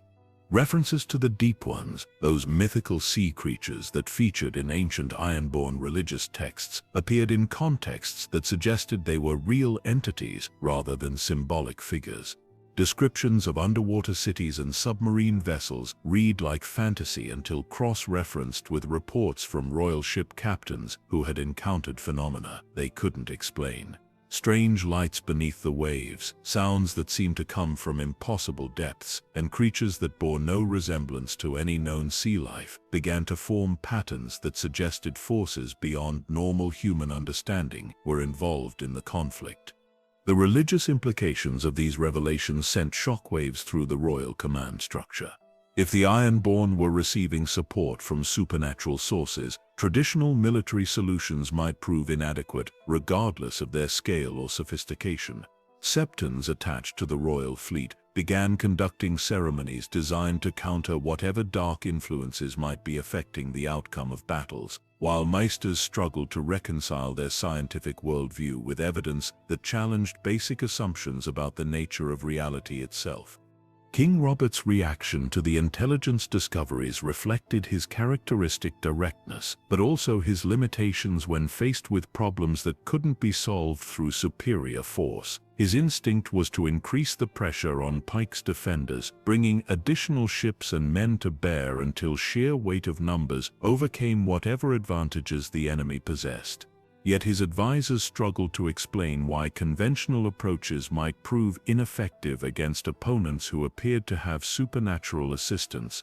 The siege reached its climax when Stannis finally ordered a coordinated assault on Pyke's main defenses, throwing everything he had learned about Ironborn tactics into a single, overwhelming attack designed to end the rebellion through decisive action. What followed was a battle that would be remembered for generations, not just for its scale and ferocity, but for the moment when everyone involved realized that the conflict had transcended normal bounds of warfare and entered territory where ancient legends took on terrifying reality. Theon Greyjoy, Balon's youngest son and heir, had been taken as a ward to Winterfell following the rebellion's conclusion, but his capture during the siege revealed information that completed the picture of what the royal forces had actually been fighting. Under questioning that was more interrogation than conversation, the young prince revealed details about Ironborn society and religious practices that explained much about their incredible resilience and apparent supernatural support. The drowned god faith, as Theon described it, wasn't simply a religion in the conventional sense, but a comprehensive system for understanding and manipulating the forces that governed maritime environments. Priests who underwent the drowning ritual didn't just survive near-death experiences, but gained abilities that allowed them to influence weather patterns, communicate across vast distances underwater, and coordinate activities with sea creatures that served as extensions of their deity's will. More disturbing still were Theon's descriptions of ancient pacts between his family and powers that dwelt in the deepest places of the ocean. The seastone chair wasn't just a throne carved from unusual stone, but an artifact that served as a communication device, allowing whoever sat upon it to coordinate activities across the entire Iron Islands network. The flooding chambers beneath Pyke weren't architectural accidents, but designed features that enabled contact with entities whose home lay far beneath the waves.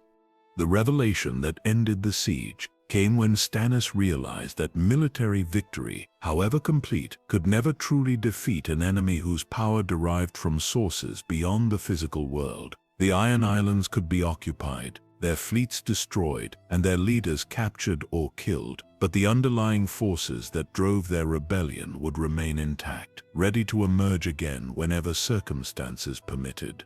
The only way to end the cycle permanently would be to address the supernatural elements that gave the Ironborn their seemingly inexhaustible determination to resist mainland rule. The aftermath of Pyke's fall revealed patterns that stretched across centuries of Westerosi history, connecting seemingly unrelated events into a tapestry of manipulation and hidden influence that challenged everything the Seven Kingdoms believed about their own past. As royal forces occupied the ancient stronghold and began systematic searches of its flooded chambers and secret passages, they uncovered evidence that the Greyjoy rebellion was merely the most recent chapter in a story that began long before Aegon the Conqueror set foot on Westerosi soil. Deep within the castle's foundation, where saltwater pools reflected torchlight in patterns that seemed to move with their own intelligence, investigators discovered chambers that had been sealed for generations. These weren't simply storage areas or forgotten rooms, but archives that contained records spanning back to the Dawn Age itself. The documents, preserved through techniques that combined Ironborn craftsmanship with knowledge that seemed to come from sources beyond normal human understanding, told a story that redefined the relationship between the Iron Islands and the rest of Westeros. The earliest records spoke of pacts made between the first men to settle the Iron Islands and entities that dwelt in the deepest trenches of the Sunset Sea. These weren't simple religious ceremonies or symbolic rituals, but actual negotiations between human representatives and powers whose nature remained deliberately obscure in the ancient texts. The agreements established the Ironborn as guardians and interpreters of oceanic forces that could influence everything from weather patterns to the movement of sea creatures across vast distances. Each generation of Ironborn leaders had inherited not just political authority, but spiritual responsibilities that connected them to these ancient pacts. The Seastone Chair wasn't merely a throne, but a communication device that allowed its occupant to coordinate activities across the entire maritime network that stretched from the frozen shore to the summer islands. The drowning rituals that seemed so barbaric to mainland observers were actually initiation ceremonies that granted participants access to abilities that transcended normal human limitations. Trade relationships that had appeared to be simple commercial arrangements now revealed themselves as part of a vast intelligence network that monitored political and military developments throughout the known world. Ironborn merchants, their vessels carrying goods between distant ports, also carried information that was processed through sophisticated analysis systems maintained by the drowned god priesthood. This network provided advance warning of threats, opportunities for intervention, and detailed knowledge of enemy capabilities that no conventional intelligence operation could match. The timing of various rebellions throughout Ironborn history hadn't been random expressions of frustration or opportunistic attempts to exploit mainland weakness.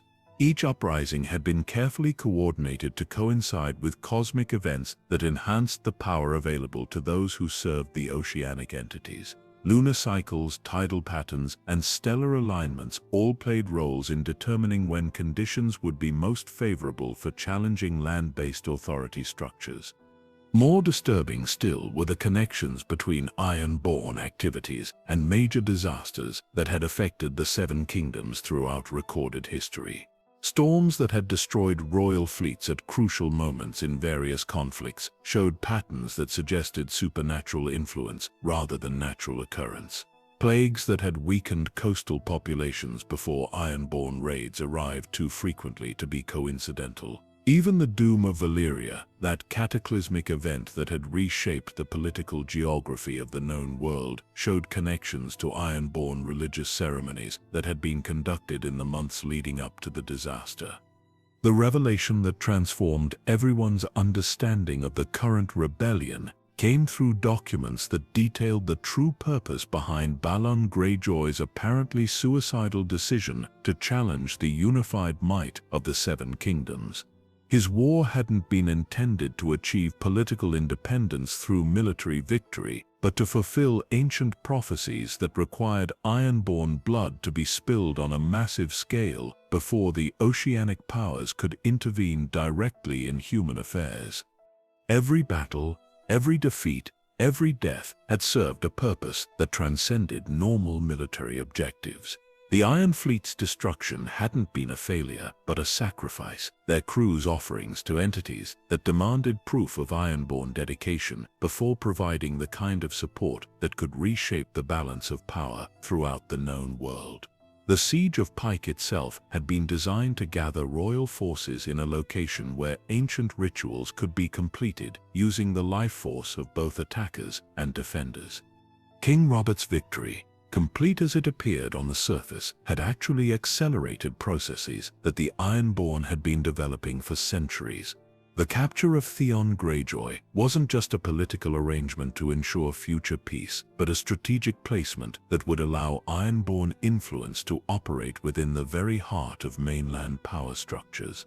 The young prince's education at Winterfold would provide access to information and relationships that could prove invaluable when the next phase of the ancient plan began to unfold.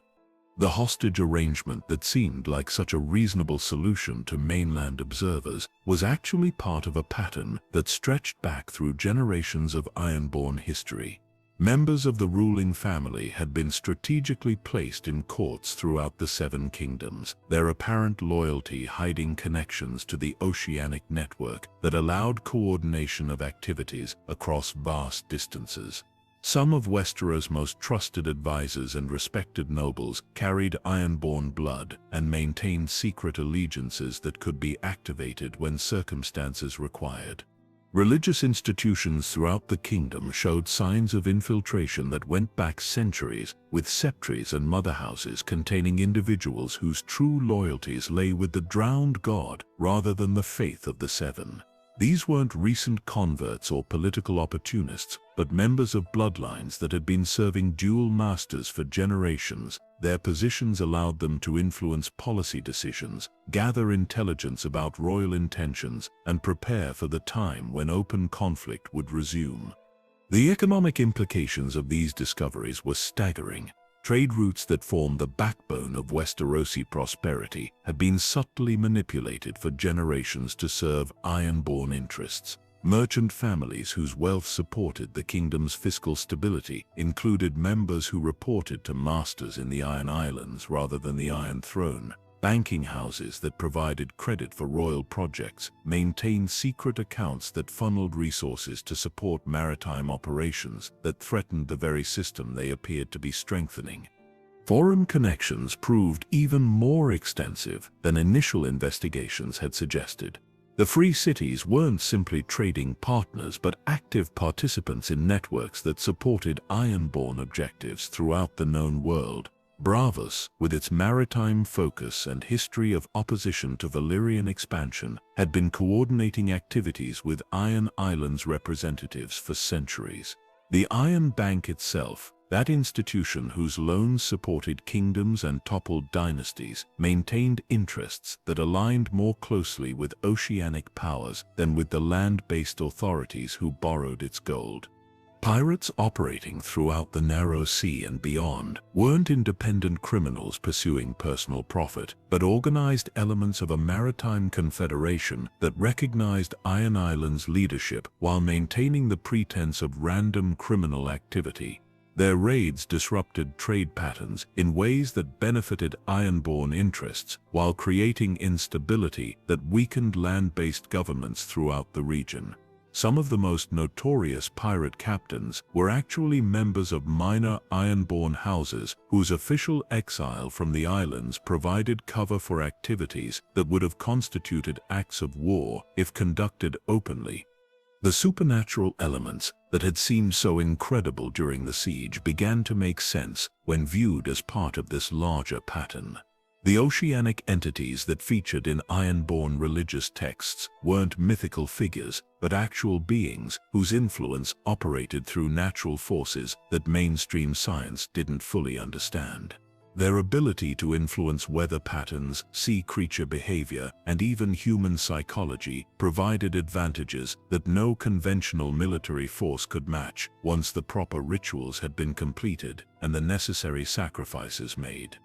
Weather manipulation, dismissed as superstition by educated maesters, proved to be a sophisticated science that combined detailed knowledge of natural patterns with techniques for influencing them through targeted interventions. The storms that had destroyed royal fleets weren't random natural disasters, but carefully orchestrated events that required precise timing and coordination between human agents and their supernatural allies. Understanding these techniques would require rethinking basic assumptions about the relationship between natural and supernatural forces in ways that challenged the foundations of maester learning. The revelation that ended speculation about Ironborn capabilities came through documents that detailed plans extending far beyond the current rebellion. The defeat at Pyke had been anticipated and prepared for with contingency arrangements that would ensure continuation of resistance activities regardless of immediate military outcomes. Hidden caches of weapons, gold, and supplies were scattered throughout the Seven Kingdoms, maintained by agents whose cover identities had been established generations in advance. More ominously, the documents suggested that the current conflict was merely preparation for something much larger. Ancient prophecies spoke of a final confrontation that would determine whether oceanic or terrestrial forces would dominate the world, with the Iron Islands serving as the focal point for powers that dwarfed anything seen in recorded history. The Greyjoy rebellion had been intended to test royal capabilities and identify weaknesses that could be exploited when the real war began. As royal forces completed their occupation of the Iron Islands, and began the process of establishing permanent control over the rebellious archipelago, they carried with them knowledge that would haunt the Seven Kingdoms for generations to come. Victory had been achieved, but at the cost of understanding that they faced enemies whose power and determination transcended anything conventional military thinking could address. The Iron Islands had been conquered, but the forces that had driven their rebellion remained active beneath the waves, patient and implacable as the tide itself. The years following the First Rebellion's end brought a deceptive peace to the Iron Islands, but beneath the surface of royal occupation and imposed stability, currents of resentment and preparation continued to flow with the inexorable patience of the tide itself. Theon Greyjoy's wardship at Winterfell had been intended as insurance against future uprising, yet it served purposes that neither the Starks nor the Crown fully understood at the time. The young heir to Pyke absorbed lessons about mainland military tactics, political structures, and cultural weaknesses that would prove invaluable when the ancient cycle of rebellion inevitably resumed. Lord Eddard Stark's treatment of his unusual ward reflected the honorable nature that made him both a beloved leader and ultimately a victim of political forces he never fully grasped. Theon received an education that matched what any noble son might expect, learning swordplay from masters-at-arms who had fought in Robert's rebellion, studying history with maesters whose knowledge encompassed the rise and fall of dynasties, and observing the day-to-day operations of one of the most powerful houses in the Seven Kingdoms. Yet this generosity contained seeds of future tragedy that no one at Winterfell could have anticipated. Every lesson Theon learned about northern military capabilities became intelligence that could eventually find its way back to the Iron Islands. His friendships with Robb Stark and Jon Snow provided insights into the personalities and thinking patterns of leaders who might someday command forces against Ironborn fleets. Most significantly, his integration into Stark family dynamics gave him detailed knowledge of the political relationships that held the North together, information that would prove devastatingly effective when used by enemies who understood how to exploit it. The period between rebellions also saw significant changes within the Iron Islands themselves, as a new generation of leaders emerged who had learned from their predecessors' mistakes, while maintaining their fundamental commitment to the old ways. Victarion Greyjoy, his reputation enhanced rather than damaged by his performance during the failed rebellion, began developing new approaches to naval warfare that incorporated lessons learned from his defeats while preserving the traditional advantages that made Ironborn fleets so formidable. Training programs established during the Quiet Years focused on capabilities that the previous rebellion had revealed as weaknesses. Ironborn Marines learned to fight more effectively in the close confines of captured vessels, while ship captains developed new boarding techniques that could overcome the defensive improvements mainland shipwrights had added to their designs. Most importantly, coordination between different island communities reached levels of sophistication that transformed the scattered archipelago into something resembling a unified military force. Religious activities during this period intensified in ways that outside observers, had they been paying closer attention, might have recognized as preparation for resumed conflict. Drowned god ceremonies became more elaborate and frequent, with mass baptisms that seemed designed to prepare entire populations for death in battle rather than simple expressions of faith. The number of young men undergoing the drowning ritual increased dramatically, creating a generation of warriors whose fanatical dedication exceeded anything seen during the previous rebellion.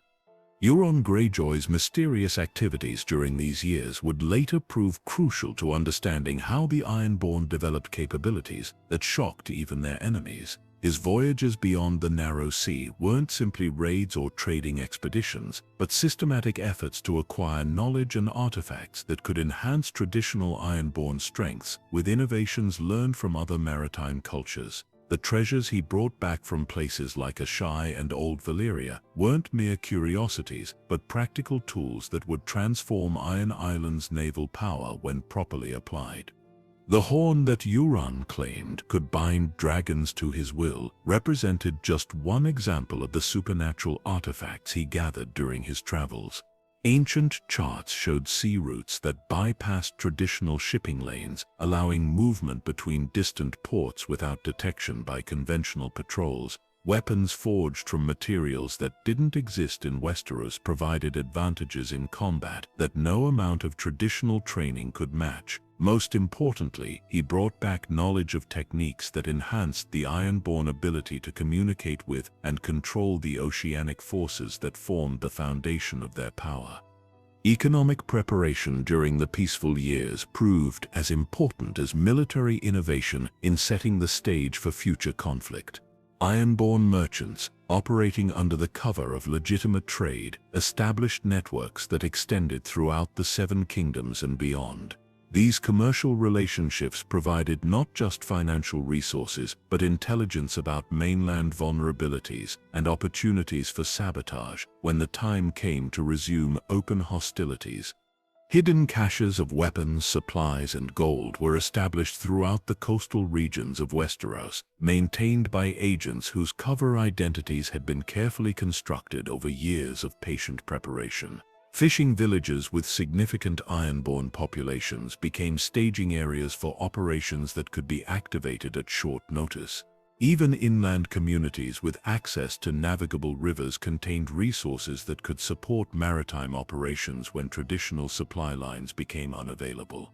The marriage alliances that seemed like simple diplomatic arrangements actually served multiple strategic purposes, placing Ironborn blood within houses whose territories bordered crucial waterways or contained resources essential to naval operations. These relationships provided advance warning of royal military movements while creating opportunities for sabotage that could cripple enemy response capabilities at critical moments. Religious infiltration of mainstream Westerosi institutions accelerated during the Quiet Years, with drowned god faithful taking positions within septries, trading companies, and even the Citadel itself. These weren't recent converts seeking personal advancement, but individuals whose families had maintained dual loyalties for generations while appearing completely integrated into mainland society. Their placement in sensitive positions provided access to information and decision-making processes that could prove invaluable when conflict resumed. The War of the Five Kings created exactly the opportunity that Ironborn planners had been waiting for, as the Seven Kingdoms tore themselves apart in conflicts that left every major power weakened and distracted.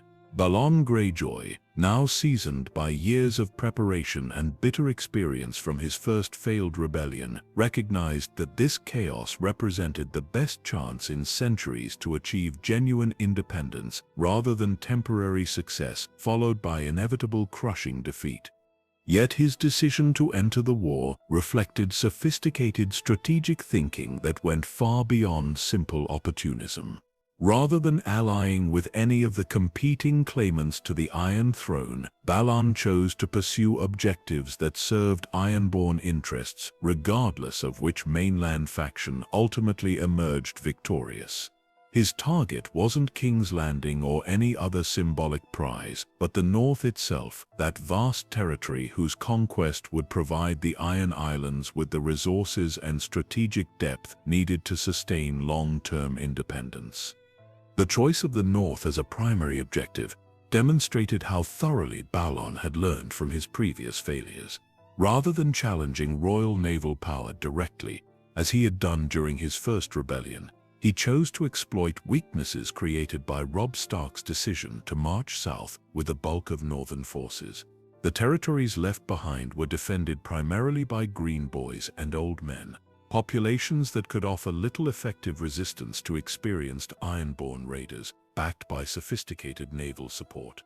Theon's role in this strategy revealed the true genius of his long wardship at Winterfell. His detailed knowledge of northern geography, defensive arrangements, and political dynamics allowed Ironborn forces to strike at exactly the right targets with precisely the right tactics. Moat Cailin, that ancient fortress that controlled access between north and south, fell to amphibious assault techniques that exploited weaknesses no mainland commander would have thought to guard against. The conquest of Winterfell itself represented both the pinnacle of Ironborn strategic success and the beginning of problems that would ultimately doom the entire enterprise.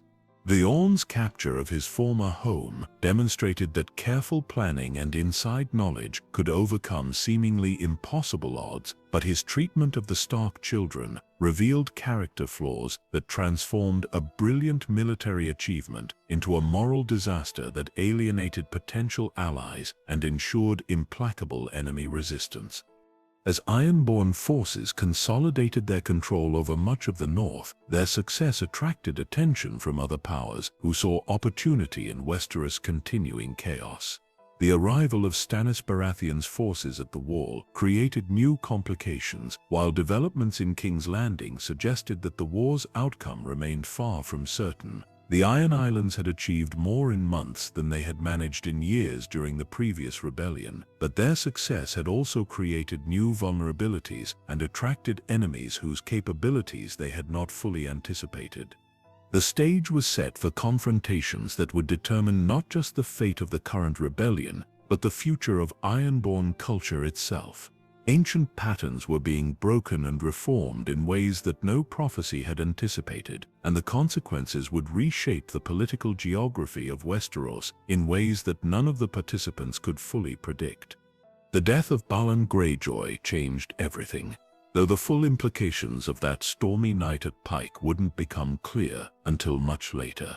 On the surface, his fall from the rope bridge connecting the castle's towers appeared to be nothing more than a tragic accident, the kind of mishap that claimed lives regularly in a stronghold built on sea stacks lashed by constant wind and spray. Yet those closest to the Iron Islands' political dynamics understood that Balon's death came at a moment too convenient for coincidence, when his cautious approach to the rebellion had begun to frustrate those who dreamed of more dramatic action.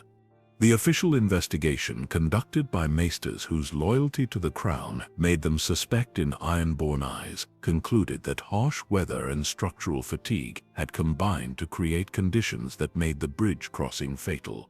Wind speeds that night had reached levels that should have prevented anyone from attempting the journey between towers, yet witnesses claimed they had seen Balon making the crossing, as if driven by some urgent purpose that outweighed normal considerations of personal safety.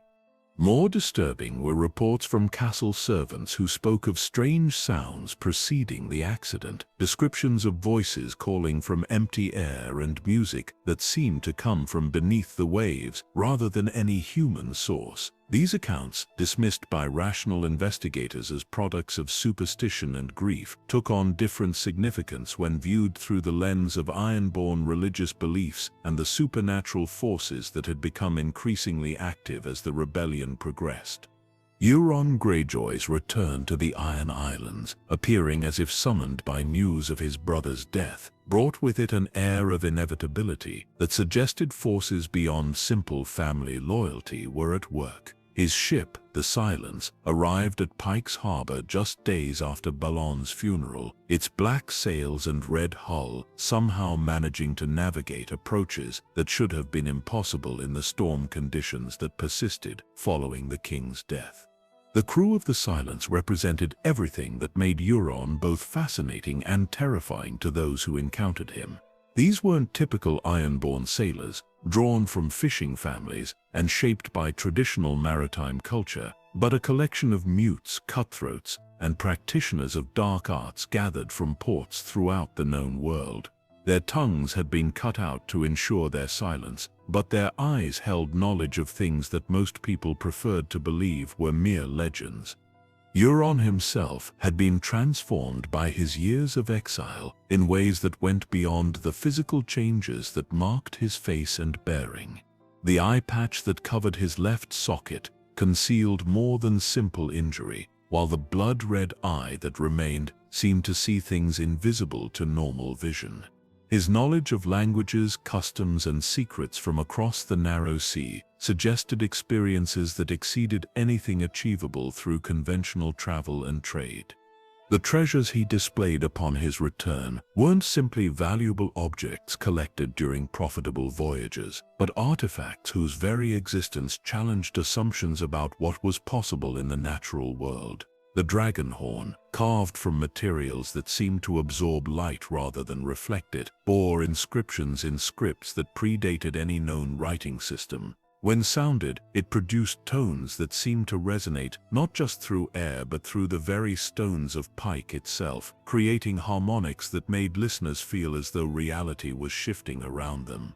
Maps drawn on materials that couldn't be identified showed sea routes through regions that appeared on no conventional charts, while star charts depicted constellations that weren't visible from any known location. Books written in languages that defied translation contained illustrations of creatures and phenomena that suggested the world held mysteries far beyond anything recorded in the archives of the Citadel or the libraries of the great houses. The kingsmoot that followed Balon's death represented both a return to ancient Ironborn traditions and an evolution towards something unprecedented in their recorded history. For the first time in centuries, representatives from every significant house in the Iron Islands gathered on Old Wick to choose their next leader through methods that predated the Targaryen conquest and reached back to the legendary age when sea kings ruled through strength and popular acclaim rather than hereditary right. Victarion Greyjoy's claim to leadership rested on traditional foundations that should have made him the obvious choice for a people who valued martial prowess and proven competence above all other qualities. His naval victories, personal courage, and unquestioned loyalty to Ironborn values represented everything the islands had traditionally sought in their rulers. Yet his very conventionality became a weakness when contrasted with the exotic promises and mysterious capabilities that Euron offered to those bold enough to embrace unprecedented possibilities. Asher Greyjoy brought to the competition a combination of practical wisdom and innovative thinking that challenged traditional assumptions about gender roles while remaining firmly grounded in Ironborn cultural values. Her proposals for the island's future reflected deep understanding of both their strengths and their limitations, offering paths toward prosperity that didn't require the kind of desperate gambles that had characterized previous rebellions. Yet the kingsmoot's outcome was determined not by rational consideration of different candidates' qualifications, but by supernatural forces that manifested in ways impossible to ignore or explain through conventional understanding. When Euron sounded the dragon horn during his speech to the assembled captains and nobles, the effects went far beyond impressive stagecraft or psychological manipulation. The sound that emerged from the ancient artifact seemed to bypass normal hearing and speak directly to something deeper than consciousness in those who heard it. Listeners reported visions of dragons soaring through skies darkened by smoke from burning cities, of fleets so vast they covered the sea from horizon to horizon, of powers that could reshape the very geography of the known world according to the will of those bold enough to claim them. More significantly, the horn sounding coincided with phenomena that convinced even skeptical observers that they were witnessing something beyond natural explanation. The weather, which had been typically harsh for the season, suddenly calmed to an unnatural stillness that left the sea around Old Wick as smooth as polished glass. Seabirds that normally avoided human gatherings descended in great flocks, circling the assembly in patterns that seemed almost like written language when viewed from the elevated speaker's platform. Most convincing of all were the changes that became visible in the waters surrounding the sacred island. Shapes moved beneath the surface that were too large and too purposeful to be any known sea creature, while lights appeared at depths that should have been completely dark. The very ocean seemed to be responding to Euron's presence and approving of his ambitions in ways that transcended anything achievable through mere human agency. The voting that followed these supernatural manifestations was almost anticlimactic, though it served to legitimize through traditional means what had already been decided by forces beyond normal political consideration. Euron's election as King of the Iron Islands represented not just a change in leadership, but a fundamental transformation in the nature of Ironborn ambitions and capabilities.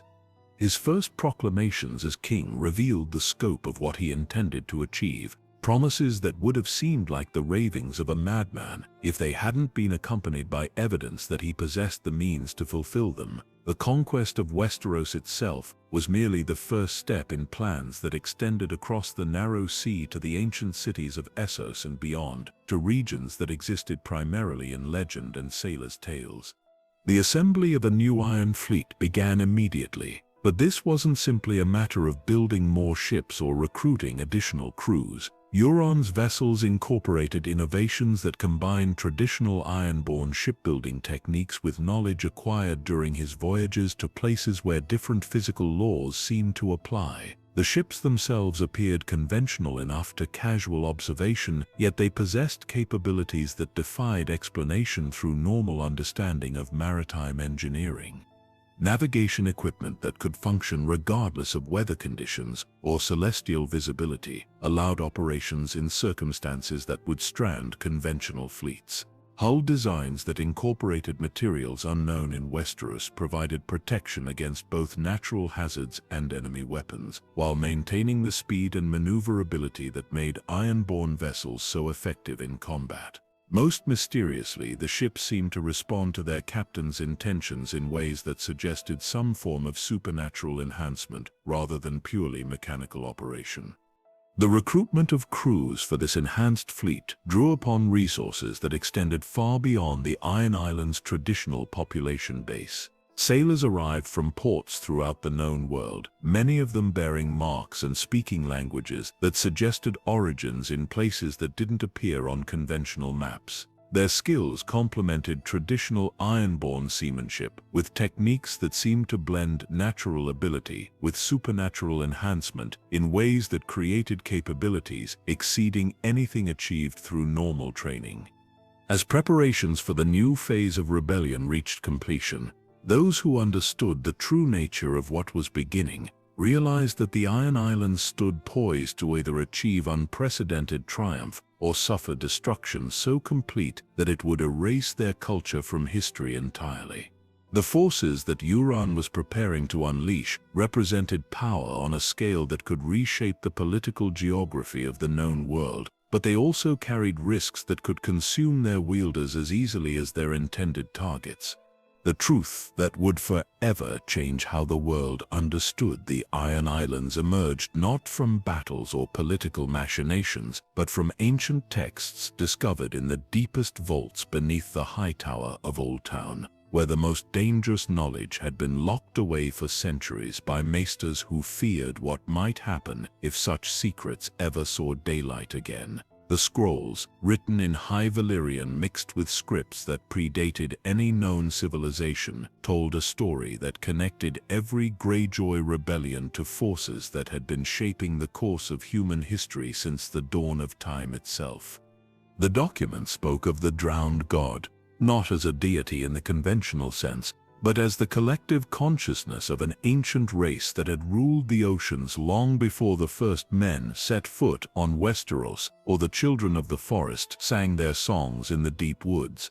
These beings, called the Deep Ones in texts that were old when Valyria was young, had retreated to the deepest trenches of the sea when the world above the waves became dominated by creatures of flesh and bone rather than water and salt. Yet their withdrawal had been strategic rather than permanent, a patient gathering of strength while they waited for conditions that would allow their return to the surface world. The Ironborn hadn't simply developed a religion around oceanic themes, but had been chosen as instruments through which the Deep Ones could maintain influence over terrestrial events while preparing for the time when they would reclaim dominion over both sea and land. Every aspect of Ironborn culture that had seemed unique or inexplicable now revealed itself as part of this larger pattern. The drowning ritual wasn't just a religious ceremony, but a form of genetic modification that allowed human beings to survive underwater for extended periods while opening their minds to direct communication with entities that dwelt in the deepest places of the ocean. The Salt Wives tradition wasn't simply a cultural practice but a breeding program designed to spread Deep One influence throughout coastal populations across the known world. The Sea Stone chair itself was revealed to be far more than an ancient throne carved from unusual materials.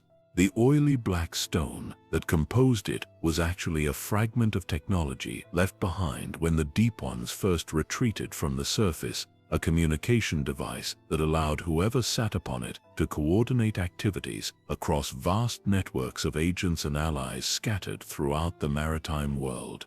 The flooding chambers beneath Pyke weren't architectural features, but necessary components of a system that required saltwater immersion to function properly.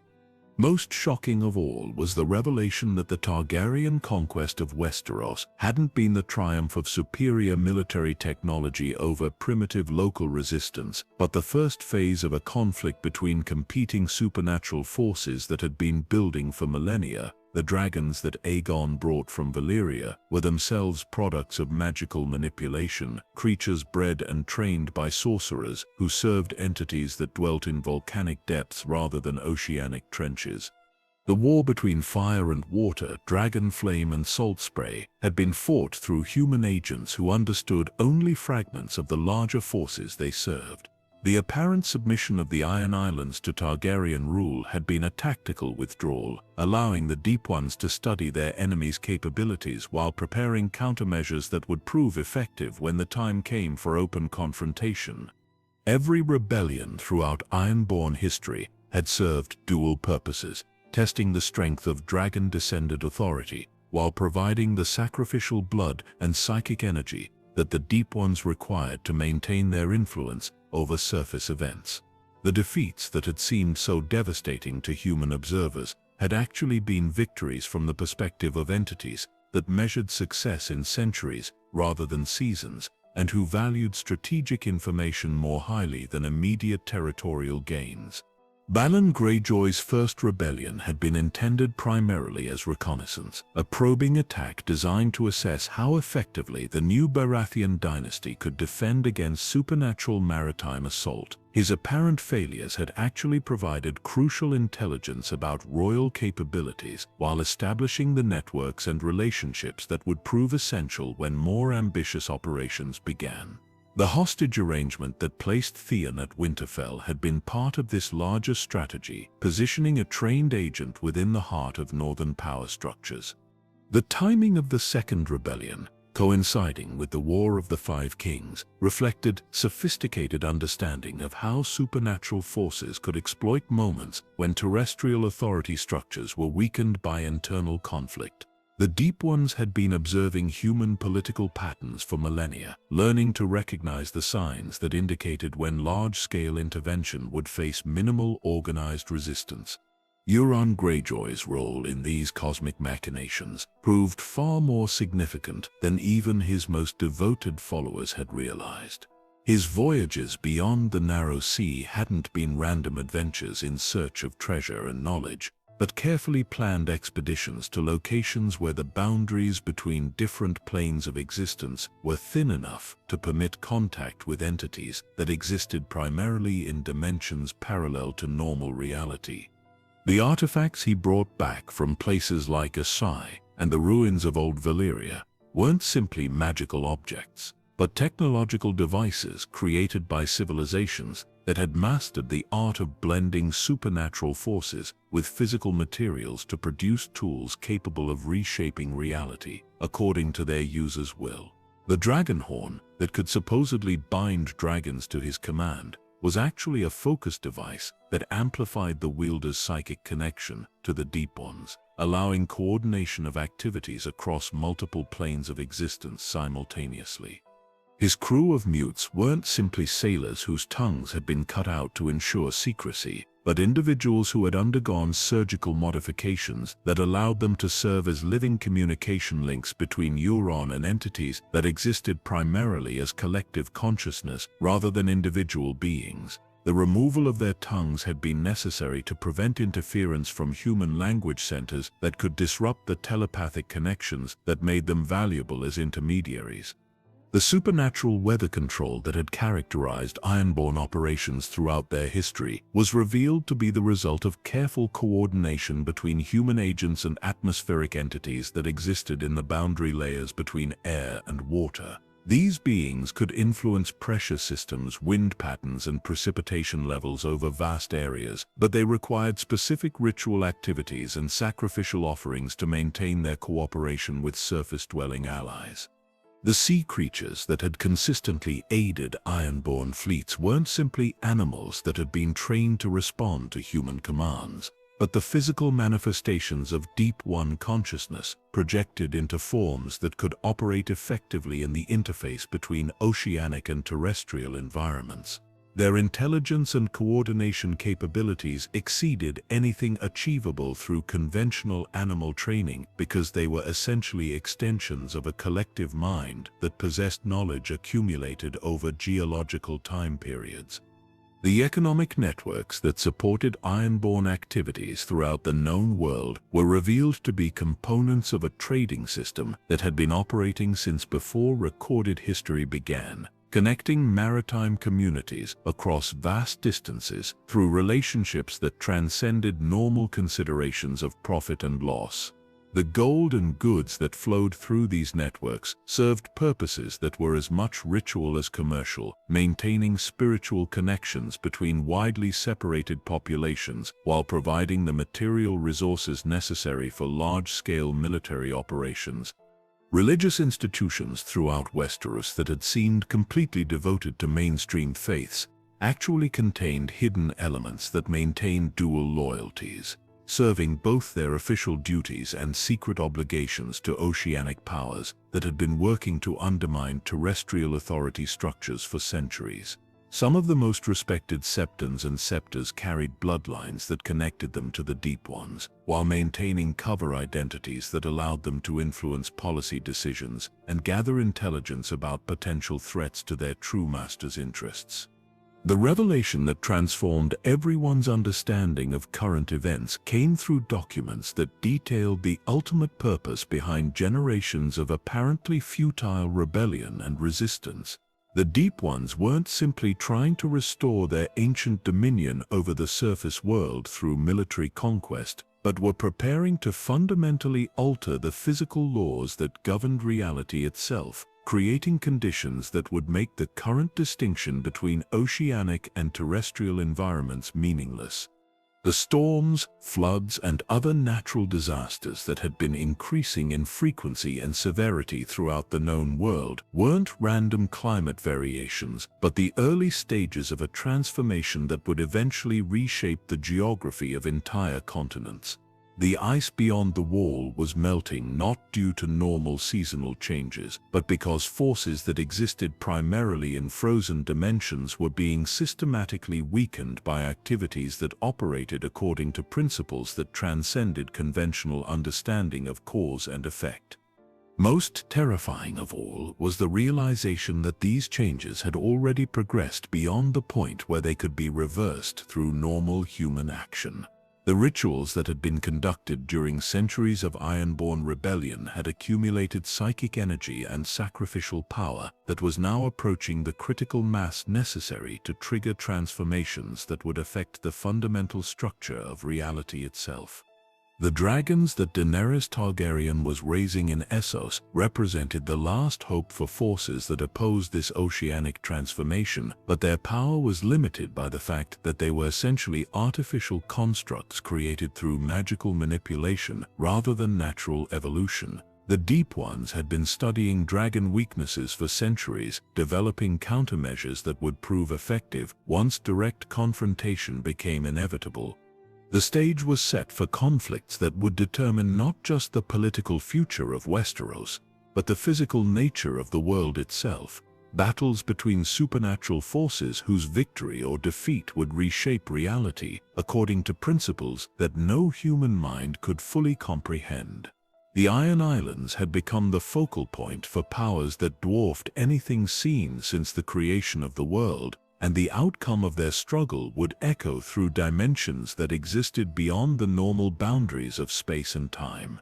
The final understanding of what the Greyjoy rebellions truly represented came not through military victory or political negotiation, but through the gradual recognition that some conflicts transcend the normal boundaries of human resolution and enter realms where victory and defeat become meaningless concepts.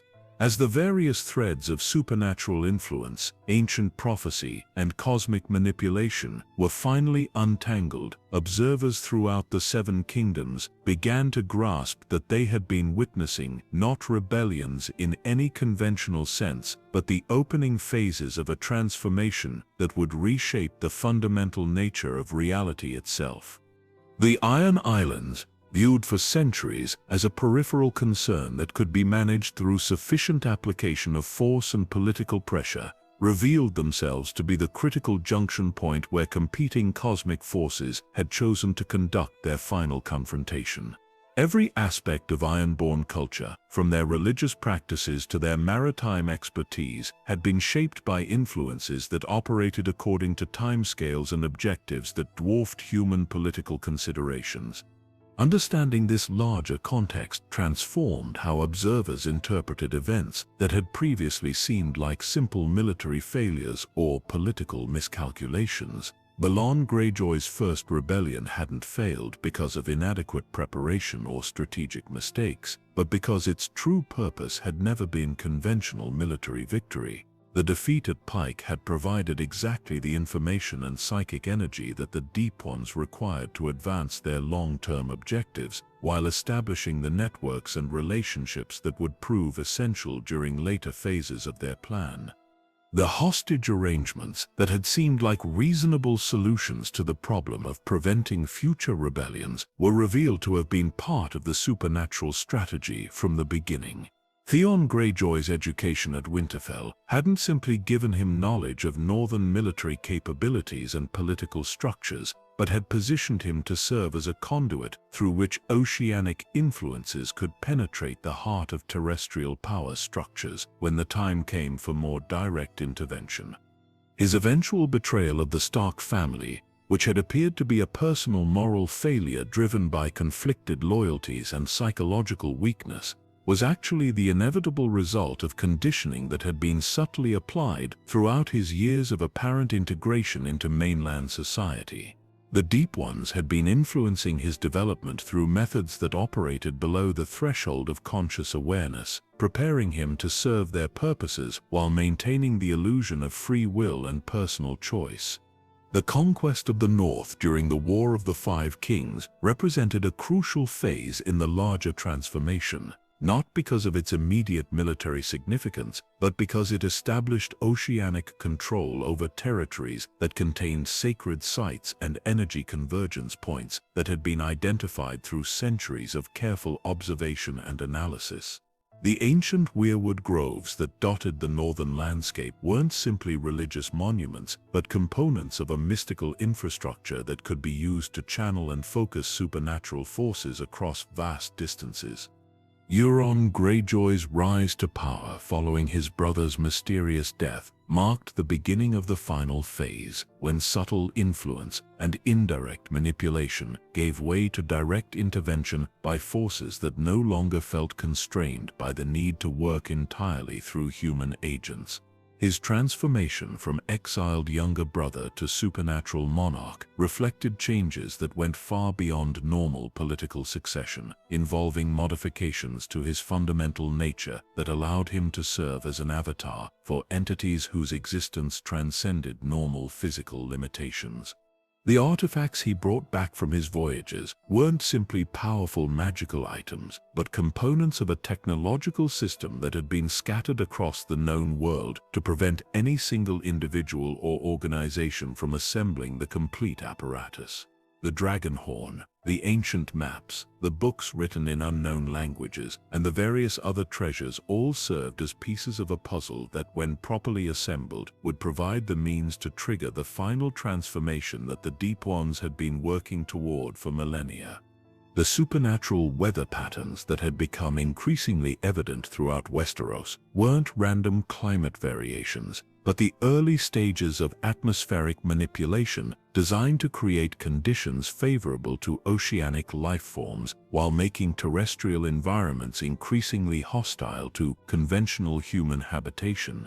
The storms that had grown in frequency and intensity were actually controlled phenomena, directed by intelligences that understood meteorological principles far better than any human scientist or maester. The rising sea levels that threatened coastal communities throughout the known world reflected deliberate efforts to expand the boundaries of oceanic influence while reducing the amount of dry land available to terrestrial civilizations. This wasn't simply a matter of physical geography, but involved fundamental changes to the magical forces that maintained the balance between different elemental domains. The ice that was melting beyond the wall responded to the same influences, but in reverse, as forces that had maintained the barrier between the realms of the living and the dead were systematically weakened to allow passage of entities that existed primarily in frozen dimensions.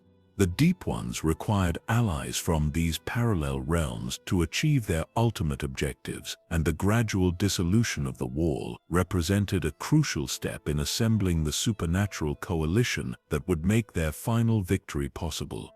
Religious institutions throughout the Seven Kingdoms found themselves facing challenges that their traditional doctrines were inadequate to address.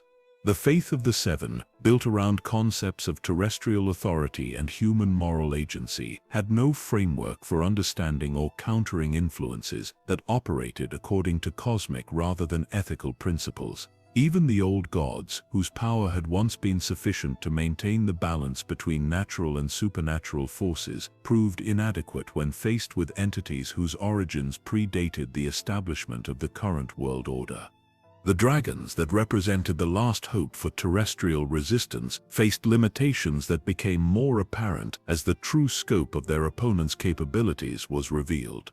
These creatures, powerful as they were, remained bound by physical laws and biological needs that made them vulnerable to opponents who could manipulate the fundamental forces that governed reality itself. Their fire, impressive as it appeared to human observers, could not burn entities that existed primarily as collective consciousness rather than physical matter. Economic systems throughout the known world began to break down as the supernatural influences that had been operating beneath the surface of normal commercial relationships were finally activated for their intended purposes. Trade routes that had connected distant regions for centuries suddenly became unreliable as the agents who had maintained them revealed their true loyalties and began working to disrupt rather than facilitate the flow of goods and information. Gold itself, the foundation of monetary systems throughout the civilized world, began to respond to influences that had nothing to do with normal considerations of supply and demand. The precious metal was actually a focus material that could be used to channel and store supernatural energies, and the vast accumulations that had been built up in banking centers like Braavos and Lannisport were beginning to resonate with forces that their human custodians couldn't understand or control. The political structures that had governed the Seven Kingdoms for centuries proved completely inadequate to address challenges that operated according to principles that transcended normal concepts of sovereignty and territorial control. Kings and lords who had built their authority on the ability to command human armies and control physical resources found themselves powerless when faced with opponents who could influence weather patterns, manipulate sea levels, and coordinate activities across multiple planes of existence simultaneously. The maesters of the Citadel, whose knowledge had been considered the pinnacle of human learning, were forced to confront the limitations of their rational worldview when evidence accumulated that reality itself was far stranger and more complex than their scientific methods could accommodate. Their carefully organized libraries contained fragments of information about the forces they were facing, but these scattered references had been deliberately separated and obscured by previous generations of scholars who understood that some knowledge was too dangerous to preserve in readily accessible form. As the true scope of the transformation became apparent, those who understood what was happening realized that the traditional categories of victory and defeat had become meaningless in the context of changes that would reshape the fundamental nature of existence itself. The Iron Islands would either serve as the launching point for a new age in which oceanic consciousness dominated the world, or they would be consumed by forces too powerful for any terrestrial entity to control or contain. The resolution, when it finally came, would not be achieved through military conquest or political negotiation, but through cosmic processes that operated according to principles that human minds could glimpse but never fully comprehend. The Greyjoy rebellions had been merely the surface manifestation of conflicts that reached into dimensions where the distinction between past, present, and future became as fluid as the tides that had always been the truest measure of Ironborn identity and purpose. And so we come to the end of our journey through salt and storm, through the rise and fall of krakens, through rebellions that were never truly about rebellion at all. The Iron Islands rest now in the gathering dusk, their ancient stones still standing against the endless rhythm of waves that have worn away kingdoms and carved new coastlines from the dreams of forgotten gods. The wind carries whispers of old songs, fragments of prayers to the drowned god, echoes of battles fought on waters that reflect stars older than memory itself.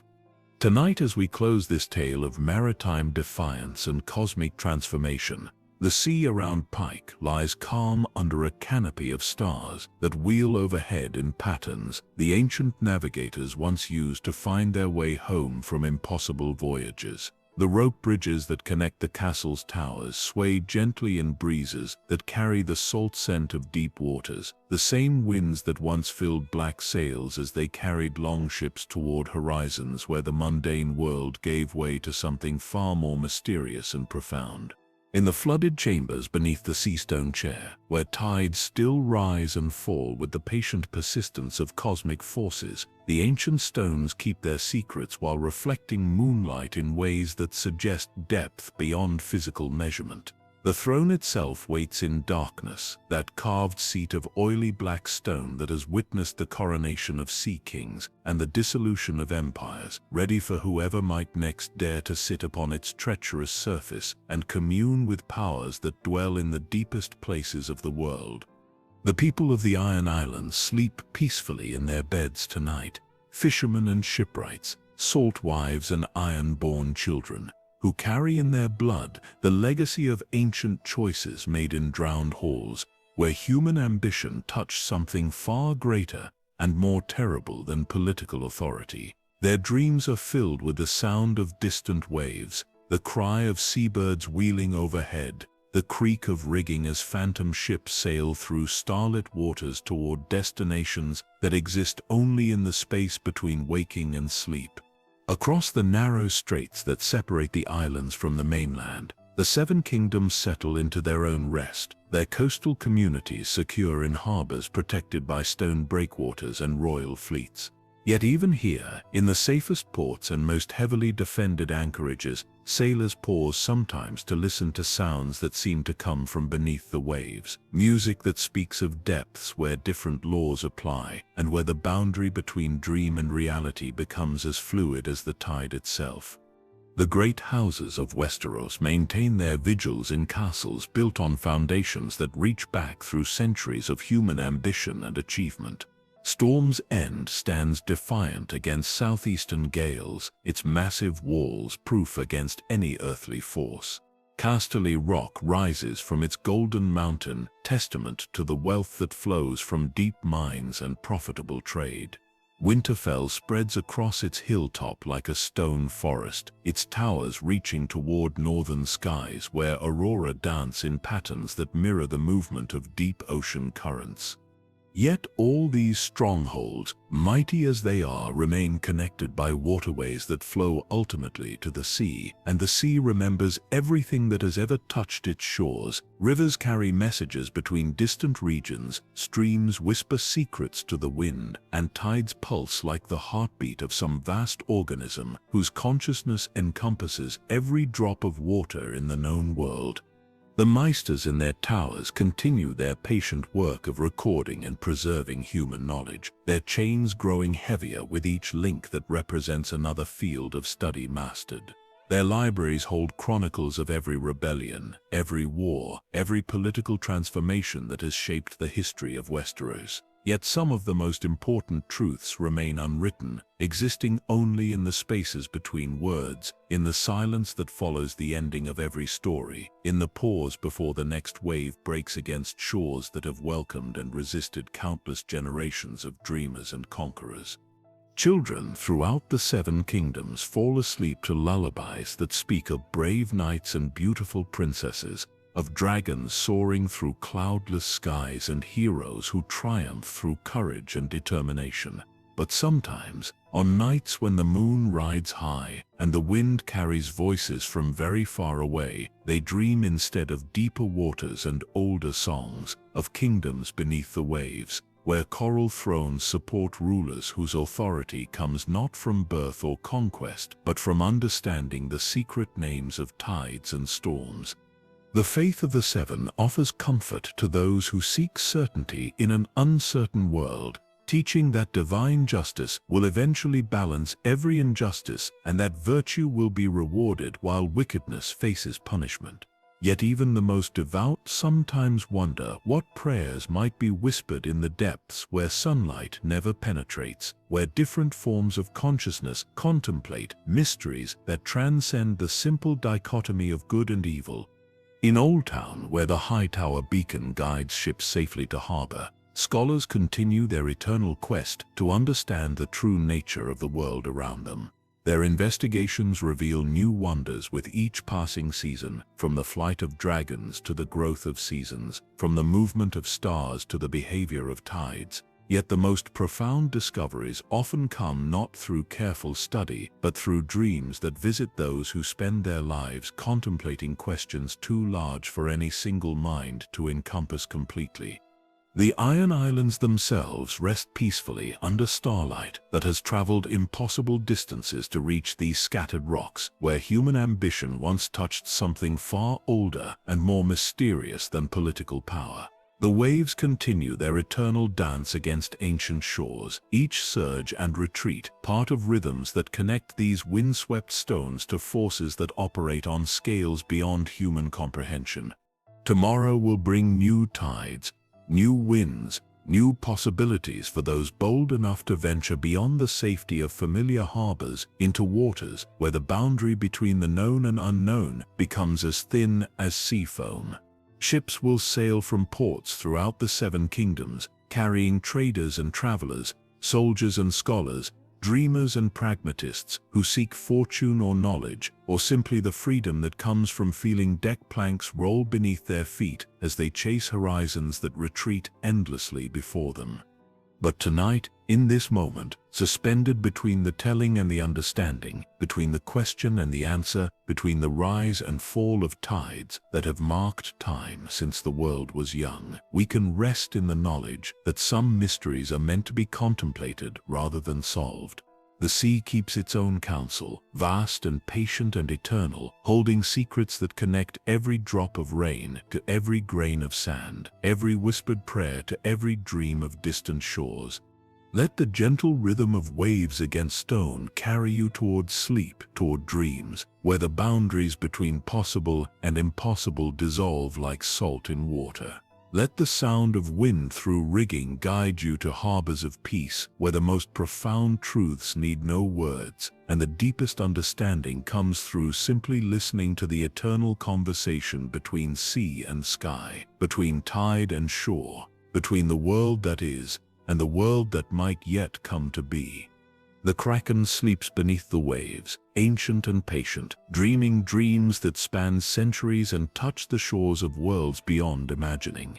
What is dead may never die, but rises again harder and stronger, transformed by depths that teach lessons unavailable to those who remain always on the surface, always in the light, always separated from the profound mysteries that await those brave enough to dive deep enough to discover what lies beneath the waves that have always been and always will be, the truest measure of eternity itself. Sleep well, traveler. The tide will turn again tomorrow.